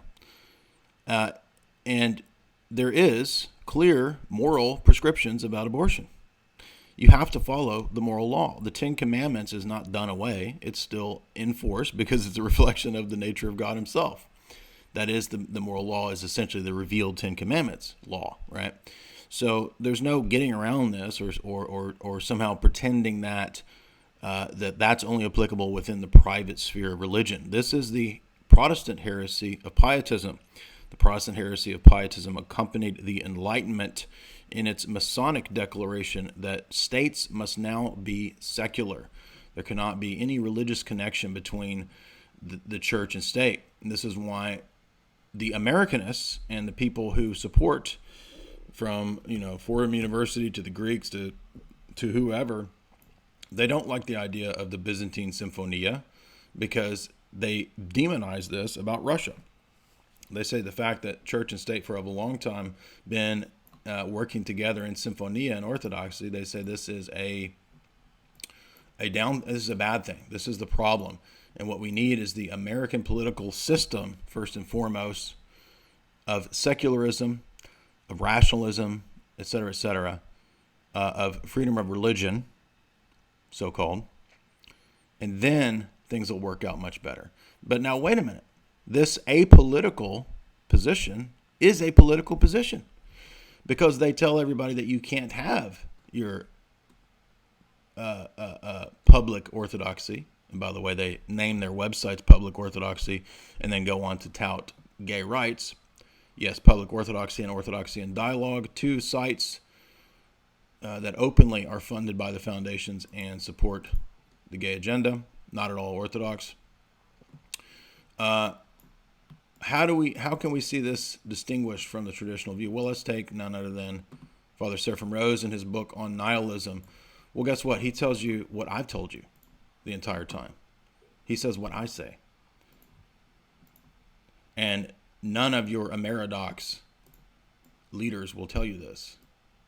Now, they will talk well of him, and they'll talk well of all the other saints that believed in the necessity of a Christian magistrate, that there's a duty when a society has become Christianized to be orthodox publicly, confessionally.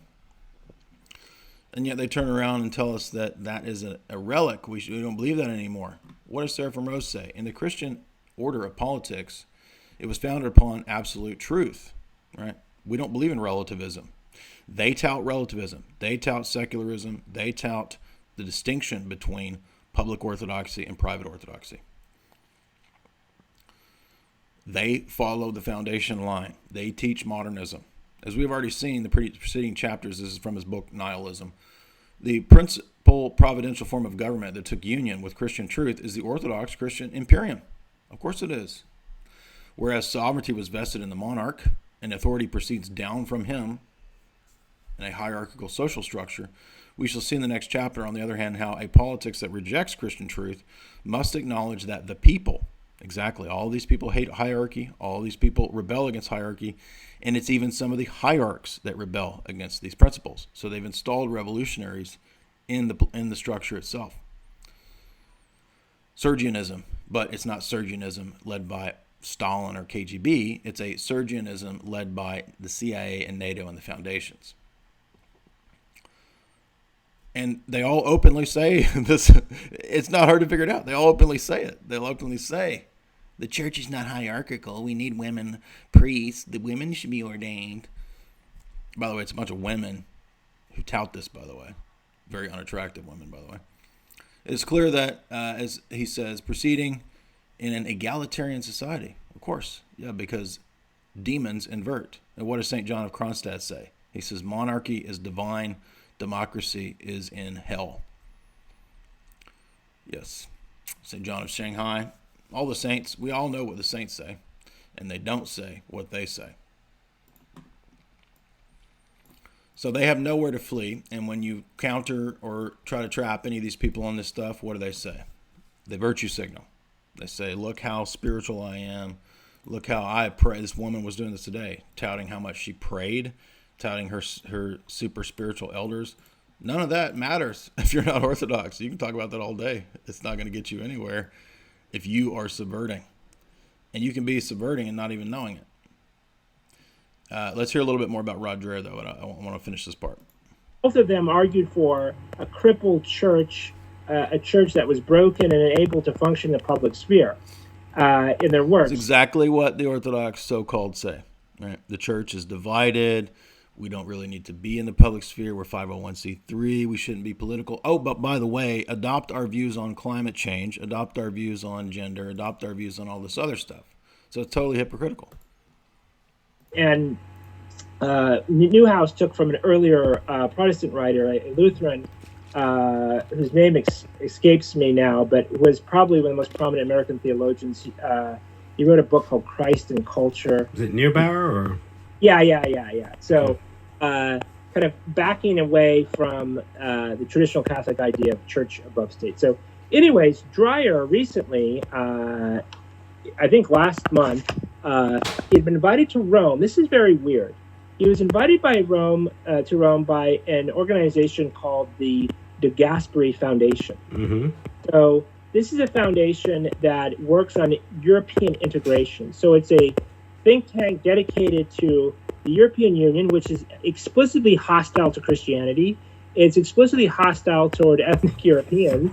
It endorses abortion, gay marriage, just boundless migration. I don't know if you've seen some of the reports of like the plans for the numbers of Africans to be brought into Europe, but they're talking about hundreds of millions. That's kind of been retweeted around, dissident right Twitter. And so Dreher is brought out, an Orthodox writer who pretended to be Catholic for a while, is brought out to Rome, at which the head of the papal household, George Genswein, who is sort of like Pope Benedict's handler, who mediates Benedict's messages to the world and seems to be controlling him in some way. I don't know if that's entirely true. But this is a Gorgeous George, as they call him? Yeah, Gorgeous George. He appeared on Vogue magazine. There's something weird about him. I don't have any evidence, and I don't want to make false accusations, but there's something definitely very strange about him. I think he was like in Spanish, Vanity Fair on the front cover or something, but he's there. He gives this big speech praising Rod Dreher's Benedict option, how great it is, and how it's in line with Pope Benedict XVI's thinking. Well, the group that, the Gasperi Foundation, who brings Dreher out there, is allied with another group called the Hudson Institute, which was founded by a man who worked for the Rand Corporation, which is I guess you would call it a CIA corporation. Yeah. And guess who used to write articles for the Hudson Institute? Rod Dreher. So this is somebody who is very likely on the pay of the Rand Corporation, or you don't have to call it Rand Corporation, indirectly on the pay of the CIA, who is telling Christians to retreat from the public sphere, someone who himself supports gay civil unions, someone who spends, even though he's Orthodox, he spends 70% of his writing exposing the dark secrets of the Catholic Church. And again, I think they should be exposed. I wish more. Interesting too, by the way. These are all the people who are Americanists. America is based on the separation of church and state, supposedly. It's not actually. In fact, it's America is founded on the union of church and oligarch. And anybody who thinks that there's real separation of church and state is ignorant and deluding themselves. But this is very interesting too, given what Russell is saying about the don't bring the church into the public sphere. But by the way, be sure and support Bartholomew and the CIA puppet Dysenko Filaret in Ukraine. Don't be political, but be sure and follow what we say about Bartholomew and the Ukraine and NATO. What a joke. I mean, these people are ridiculous. And I don't feel bad calling them out because, I mean, it's not Orthodox. I'm sorry. And I don't care what rituals and rites and costumes you put on and go through. If you support all this garbage, you're not Orthodox. You're deluding yourself. And there are agents of subversion. I'm not going to say for sure that I know that each one of these person is a self-conscious agent, but that does exist. That's a real thing. But there doesn't have to be even agents everywhere. The easiest way to subvert is to just fund the universities and the seminaries from a big donor pocketbook. That's the easiest way to do it. They're more exposed. And it just I don't want to say he's a lifetime actor because I've bumped into him at least once, and so I don't want to say he's a lifetime actor, but there's definitely something really weird going on. At the very least, he's a useful idiot who's paid money to tell Christians bad things. Yeah, you pay someone. It beats working in a factory, right? Oh yeah. To peddle ideas that the oligarchs find congenial to their interest. Exactly. Right. And again, what is the American doctrine? The American doctrine is that God somehow doesn't relate to the public sphere, and the public sphere is guided by the market. So be sure, my friends, to understand there is a God in the American system. It's not a secular system. That God is the market. And America expands that system to the entire globe. And that's because America unequivocally, absolutely was founded on Enlightenment, Masonic, deistic principles. It's everywhere in the architecture. Hey, Orthodoxy talks a lot about architecture and symbolism in architecture, meaning in architecture. Maybe the fact that the entire Washington superstructure in D.C. is all Masonic architecture could tell me something. Oh, but I would be labeled a conspiracy theorist, even though the same Orthodox people would tell me to learn from the architecture, wouldn't they? We are living in a time of mass ignorance when at our fingertips is more information that has ever been accessible to anyone in history. So I will say that a good source consistently on this topic has been, I'll take the super chats here in a minute. Feel free to send me some more. This money will not go to Ancient Faith Radio. And by the way, I'm no longer going to link the link at Jay's Analysis to the Orthodox Study Bible to Ancient Faith Radio. I'm going to link it to other places to get your Orthodox Study Bible. So, by the way, I've sent no telling how many people to Ancient Faith Radio to get the Orthodox Study Bible. And by the way, you should not support them either if they're going to support these things. Maybe they will not. Maybe email them. Maybe just send them messages. Ask them what's going on. Are they supporting these women and teaching these very bizarre things? And let them know that people are going to be watching who they promote and who they invite to speak. And they can't just do whatever they want, promote climate change and sustainability and all this garbage without people calling them out on it. And you're not evil for calling them out on it. You're not bad. Because they're not the revolutionaries. Or we're not the revolutionaries. They are. I'm speaking of the political operatives and radicals in the church. And by the way, these people act like there's no such thing as infiltration and subversion of churches.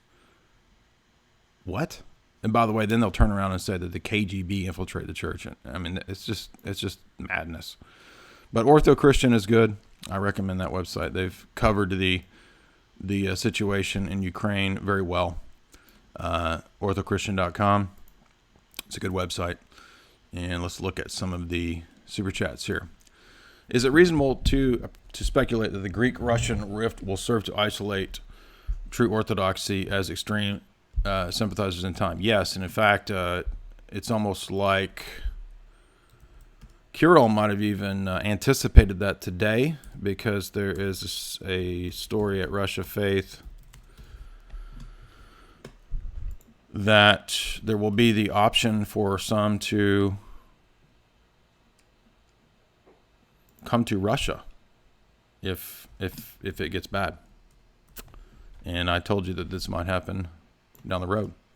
And all these phony balonies are going to go along with it, and they will rat you out. They're going to call you Russian bot. By the way, all these people who support this stuff, this pro CIA Greek stuff, they all support the mainstream narrative that Russian bots got Trump elected. And they're going to say it's the Russian Orthodox in America that were behind it, that they're all Russian bots. You bet they will. And if it comes down to it, there will be persecution. Now, I don't think we're at that point yet. Obviously, we don't have, but it could go that way. And if that happens, shit, yeah, I might have to go to Russia. I mean, I don't know what else to do, right? And then they'll say, oh, you're a Russian bot. You work for Putin. Yeah, well, you are a State Department bot. You work for the giant foundations that promote total degeneracy and Satanism. So it's going to be, again, it's going to be very evident. It's not going to be hard to figure out who's promoting what. So let's think about this. On one side, there's the pro-LGBT, the modernists. They believe that scriptures are full of errors. They promote egalitarianism. They promote democracy. They promote the Democratic Party. Many of them are rabid Hillary supporters. Many of them have connections to foundations. Many of them have connections to think tanks that are obviously 100% establishment or CIA connected. They come from Ivy League universities and schools that inculcate and teach modernism, and they bring that modernism into orthodoxy very clearly. There's no question about it. And that's the pattern, right? And now the pattern is they're adopting the climate change, sustainability stuff. They're going to bring that into orthodoxy. Bartholomew's been beating that drum for a few years now, and now Ancient Faith Radio is promoting that. It's not hard to figure this out. The lines are going to be drawn very clearly. So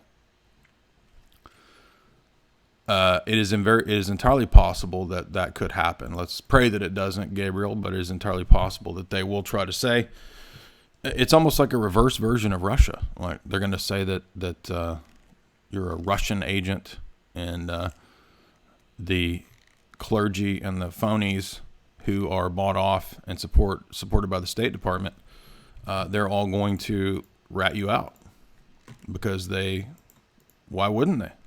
They make $250,000 a year, especially in the Greeks, right? Hans Delgado, pray to Michael for intercession action. Yes, we should pray to St. Michael. St. Michael is the most invoked for protection, invasion from enemies, and for civil war. Also, his miracle at Colossae is pertinent. Right, now let's keep in mind that a schism, there is and is not schisms. What do I mean by that? Well, the church historically is full of schisms. There's schisms happen all the time. Now, many times they get resolved. Sometimes they don't.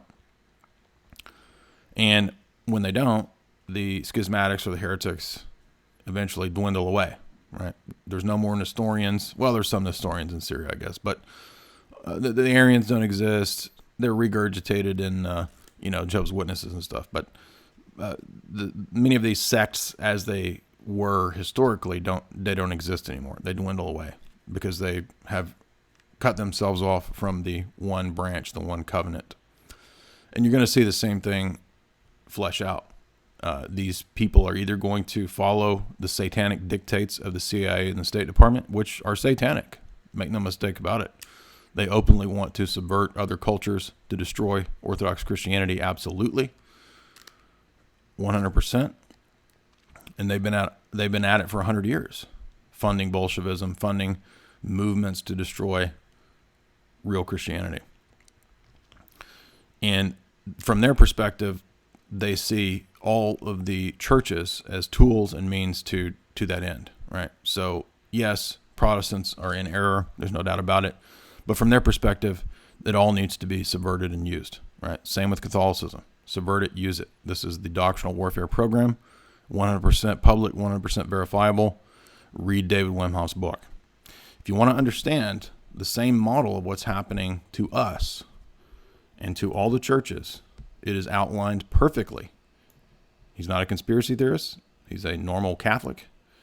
His book is, 800, 900 pages? And it documents this subversion.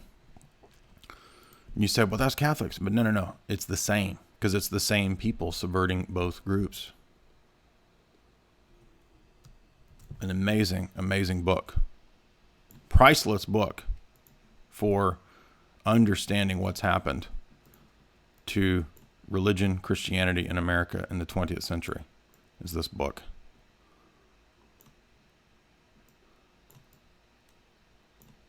And if people who are ignorant of all this, if they read this book, none of this would work. It would all be obvious. Everybody would figure out what's going on. There's a lot of money behind this, and money has a lot of power, right? But Jesus said you can't serve God and mammon, can you?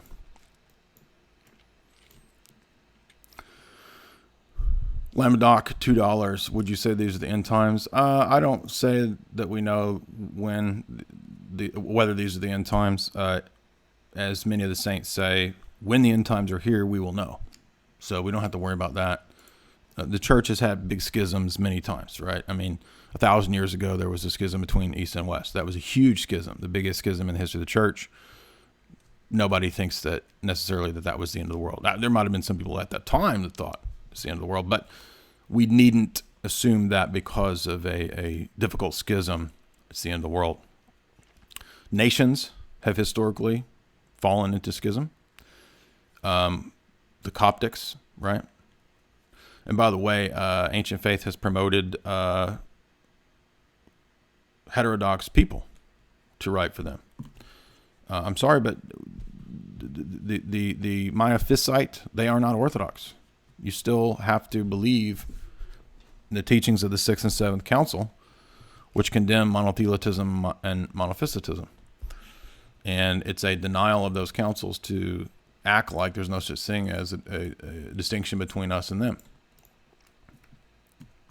They're trying to rewrite the history. They're trying to get rid of dogma. And this is what the ecumenical movement does. It says, oh, there's no more dogmas. Dogmas are an idol. They're a stumbling block to unity. And Jesus prayed for unity. We need unity. No, the church has unity, right? This is why Bartholomew's NATO-inspired pan-Orthodox council didn't work, is because he tried to promote a new doctrine of the church, which said that the church is basically branch theory. The church has been divided.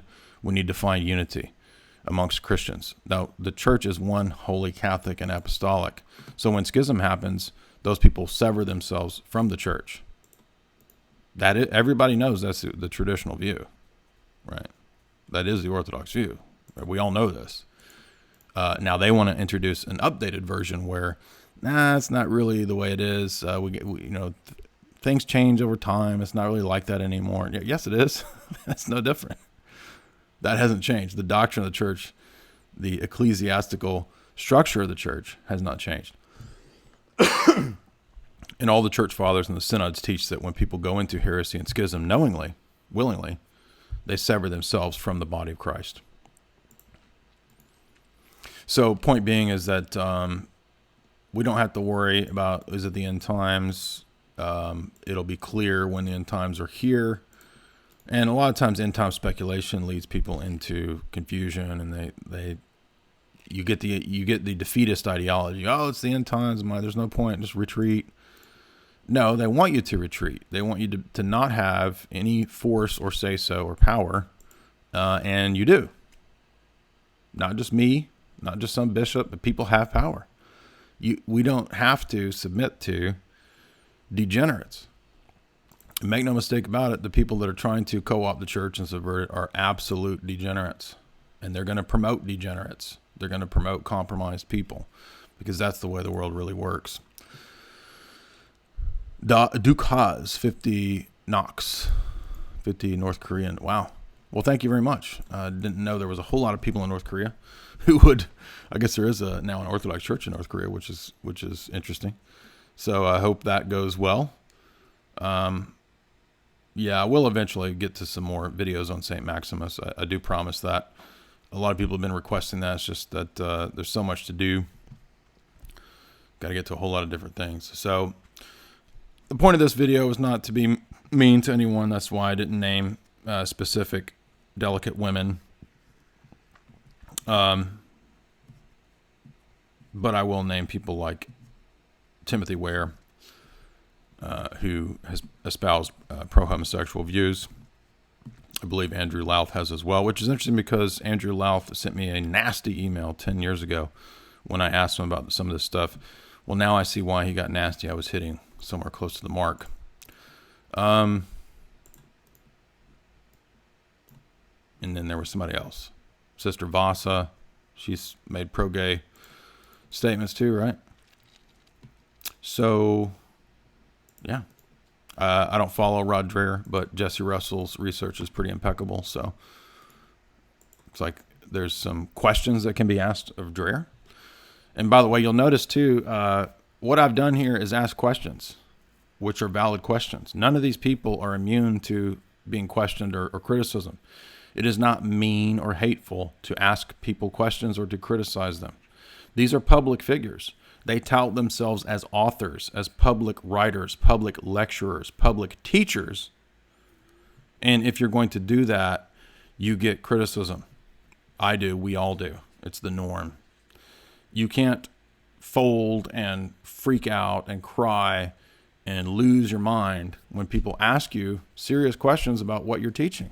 And there is absolutely every bit of legitimate reason to question these things.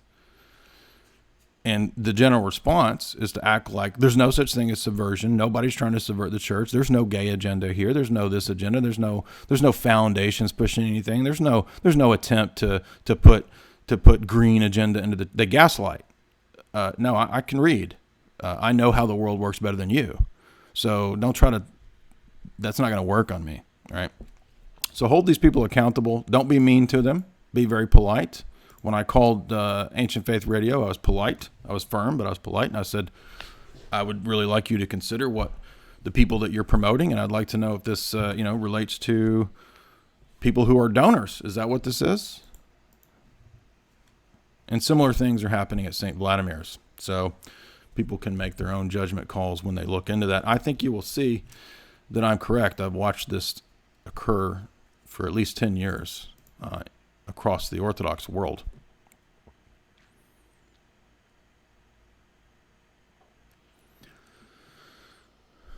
Do I think Father Romanetti's more extreme historical views is a way to attack barbarian Russian church and promote? There's something to that. I mean, I think Romanetti's is a mixed bag. He's insightful when he critiques the Frankish church. He's insightful when he critiques aspects of Western theology, Augustinianism. But there's no doubt over the years I've come to see very clearly that he had an agenda. He was working with very powerful Democratic Party people, very powerful ecumenists. He made some very bizarre statements about how he wished there were more Marxists. And again, the point is not to support the neocon KGB Marxist conspiracy. No. The Marxists are controlled by the globalists, right? They're controlled by the State Department. They're controlled by the foundations. They're run by the billionaires. Well documented. I showed it in this stream, and there's countless other documentation that you can find to prove that. So there probably is something to the fact that Romanides would like to promote the ecumenical patriarchate. Sure.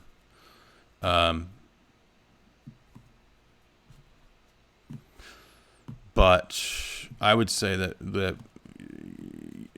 with Romanides, the problem is more fundamental and theological. But there is, I would say, a lot of valid ways you could critique Romanides from a geopolitical perspective too, because he has a lot of very dubious political and foundation connections, as did, unfortunately, Dr. Philip Sherrard. Unfortunately, Sherrard appears to have begun to promote a lot of these things later on, at least. If you look at something like Lineaments of a Sacred Tradition, where he falls into modernism, and you start to realize that Dr. Sherrard's works, many of them which are good, right? Greek East, Latin West is good, but he was receiving Rockefeller Foundation grants to write his books. It's at the very beginning of some of the books. It's mentioned openly. So he was apparently also promoting, but it's very odd because he'll also talk about, Freemasons and the Greek Revolution. So I think they corralled him around to, supporting this kind of stuff. But yes, the ultimate problem with Romanides is that he doesn't believe in the inspiration of scriptures. He has a view to where the words in scripture do not convey actual truths about God. Nobody actually knows any truth about God except those who have directly seen him, which is an elite few, and that's called Massalianism. The doctrine of Massalianism holds that there's essentially no knowledge of God except for direct perception amongst a spiritual elite. No, everyone who's baptized has the experience and knowledge of God, and even those outside the church have some knowledge of God, as Paul says in Romans 1. And Romanides also thought that the scriptures were tainted with the pagan conceptions of Babylonian cosmology. So he was bizarrely infected with modernism, while at the same time he tried to turn people from modernism, so he said, to a patristic idea, and yet the patristic idea that he wants to turn us to also simultaneously relies on higher critical studies. So a lot of contradictions in Romanides. Joshua Shepard, books and sources that speak on the changes in NGO influences that affected Protestant. Yeah. If you look at the John Courtney Murray book, which is about Rome, it's no different. It's no different. It's not like the Pentagon and the geopolitical strategists, the oligarchs said, oh, let's just concern ourselves with Rome. No, it's all the churches. And if you read, I'll show you. Read the Rockefeller's authorized biography.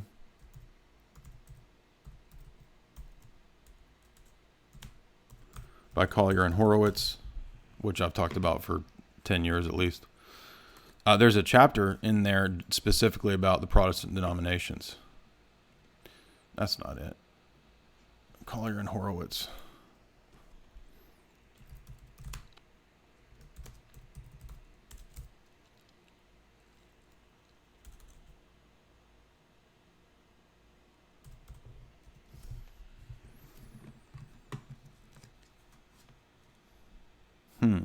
Oh, here it is. Yes, this lays it all out. How they set up the CIA. CIA is essentially the private army of the Rockefellers.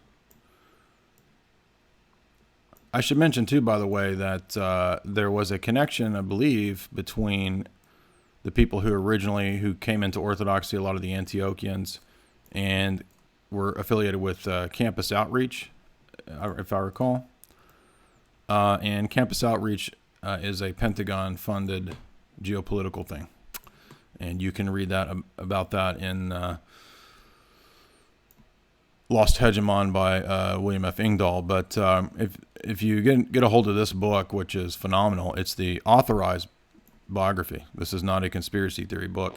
This details the history of the ecumenical movement and how it infiltrated the Protestant denominations through the funding of the oligarchs and the Rockefellers.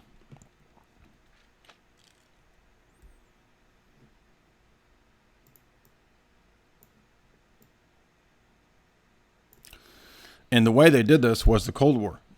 They duped a lot of people because people were duped into thinking, oh, it's Moscow, it's the KGB is sending all these people in to destroy everything, and that was a masterful deflection from the fact that the Marxists and the socialists, especially the degenerate Trotskyite types in America, were all funded by the billionaire oligarchs. And that's why the Frankfurt School and that whole crop of Marxist degenerates were brought over to the U.S. to the U.S. for culture creation by none other than the OSS, not OBS, not OS.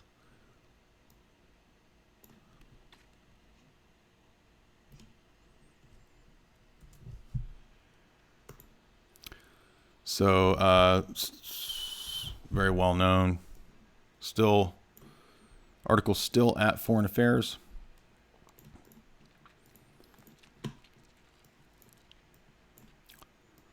Frankfurt School at war. The Marxists who explained the Nazis to Washington.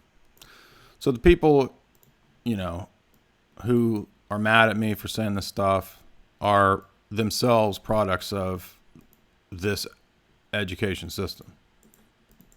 Many of them don't know any better, but if they would read about this, they would figure it out. But also discernment, you can't force people to it, and understanding these things is partly spiritual. Like, you have to repent, you have to love the truth and seek the truth to see these things, to have that discernment.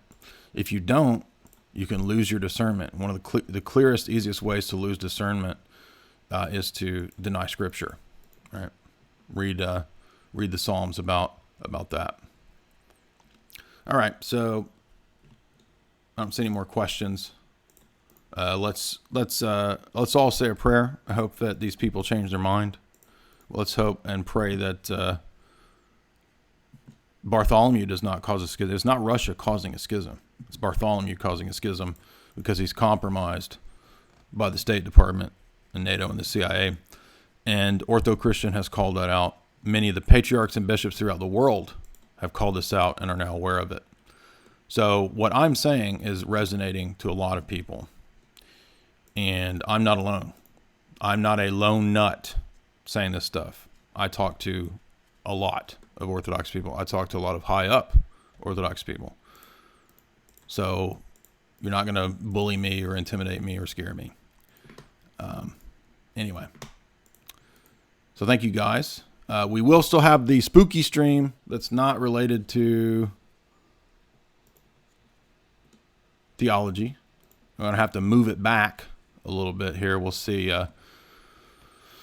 Few hours. We'll have a spooky stream tonight talking about some scary movies that are dumb, goofy, scary movies, and we'll do some analysis breakdown. And I'm gonna be my usual goofy self, but I felt this was important, especially what was criticisms that were being leveled on social media. I felt like this needed to be said. So, if I'm wrong about anything, if I've misrepresented anybody, I'm more than willing to be corrected. I will, in the next stream or something, correct myself. I will give that person credit if I've said something wrong or misrepresented. I don't think I have. And I'm not averse to admitting I'm wrong or retracting something or saying something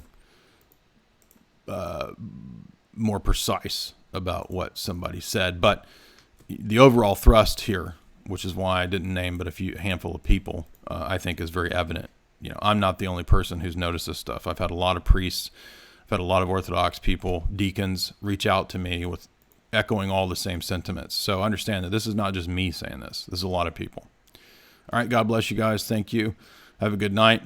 And I'll put up here in a little bit when we're going to do the spooky movie stream and clown around later on tonight. God bless.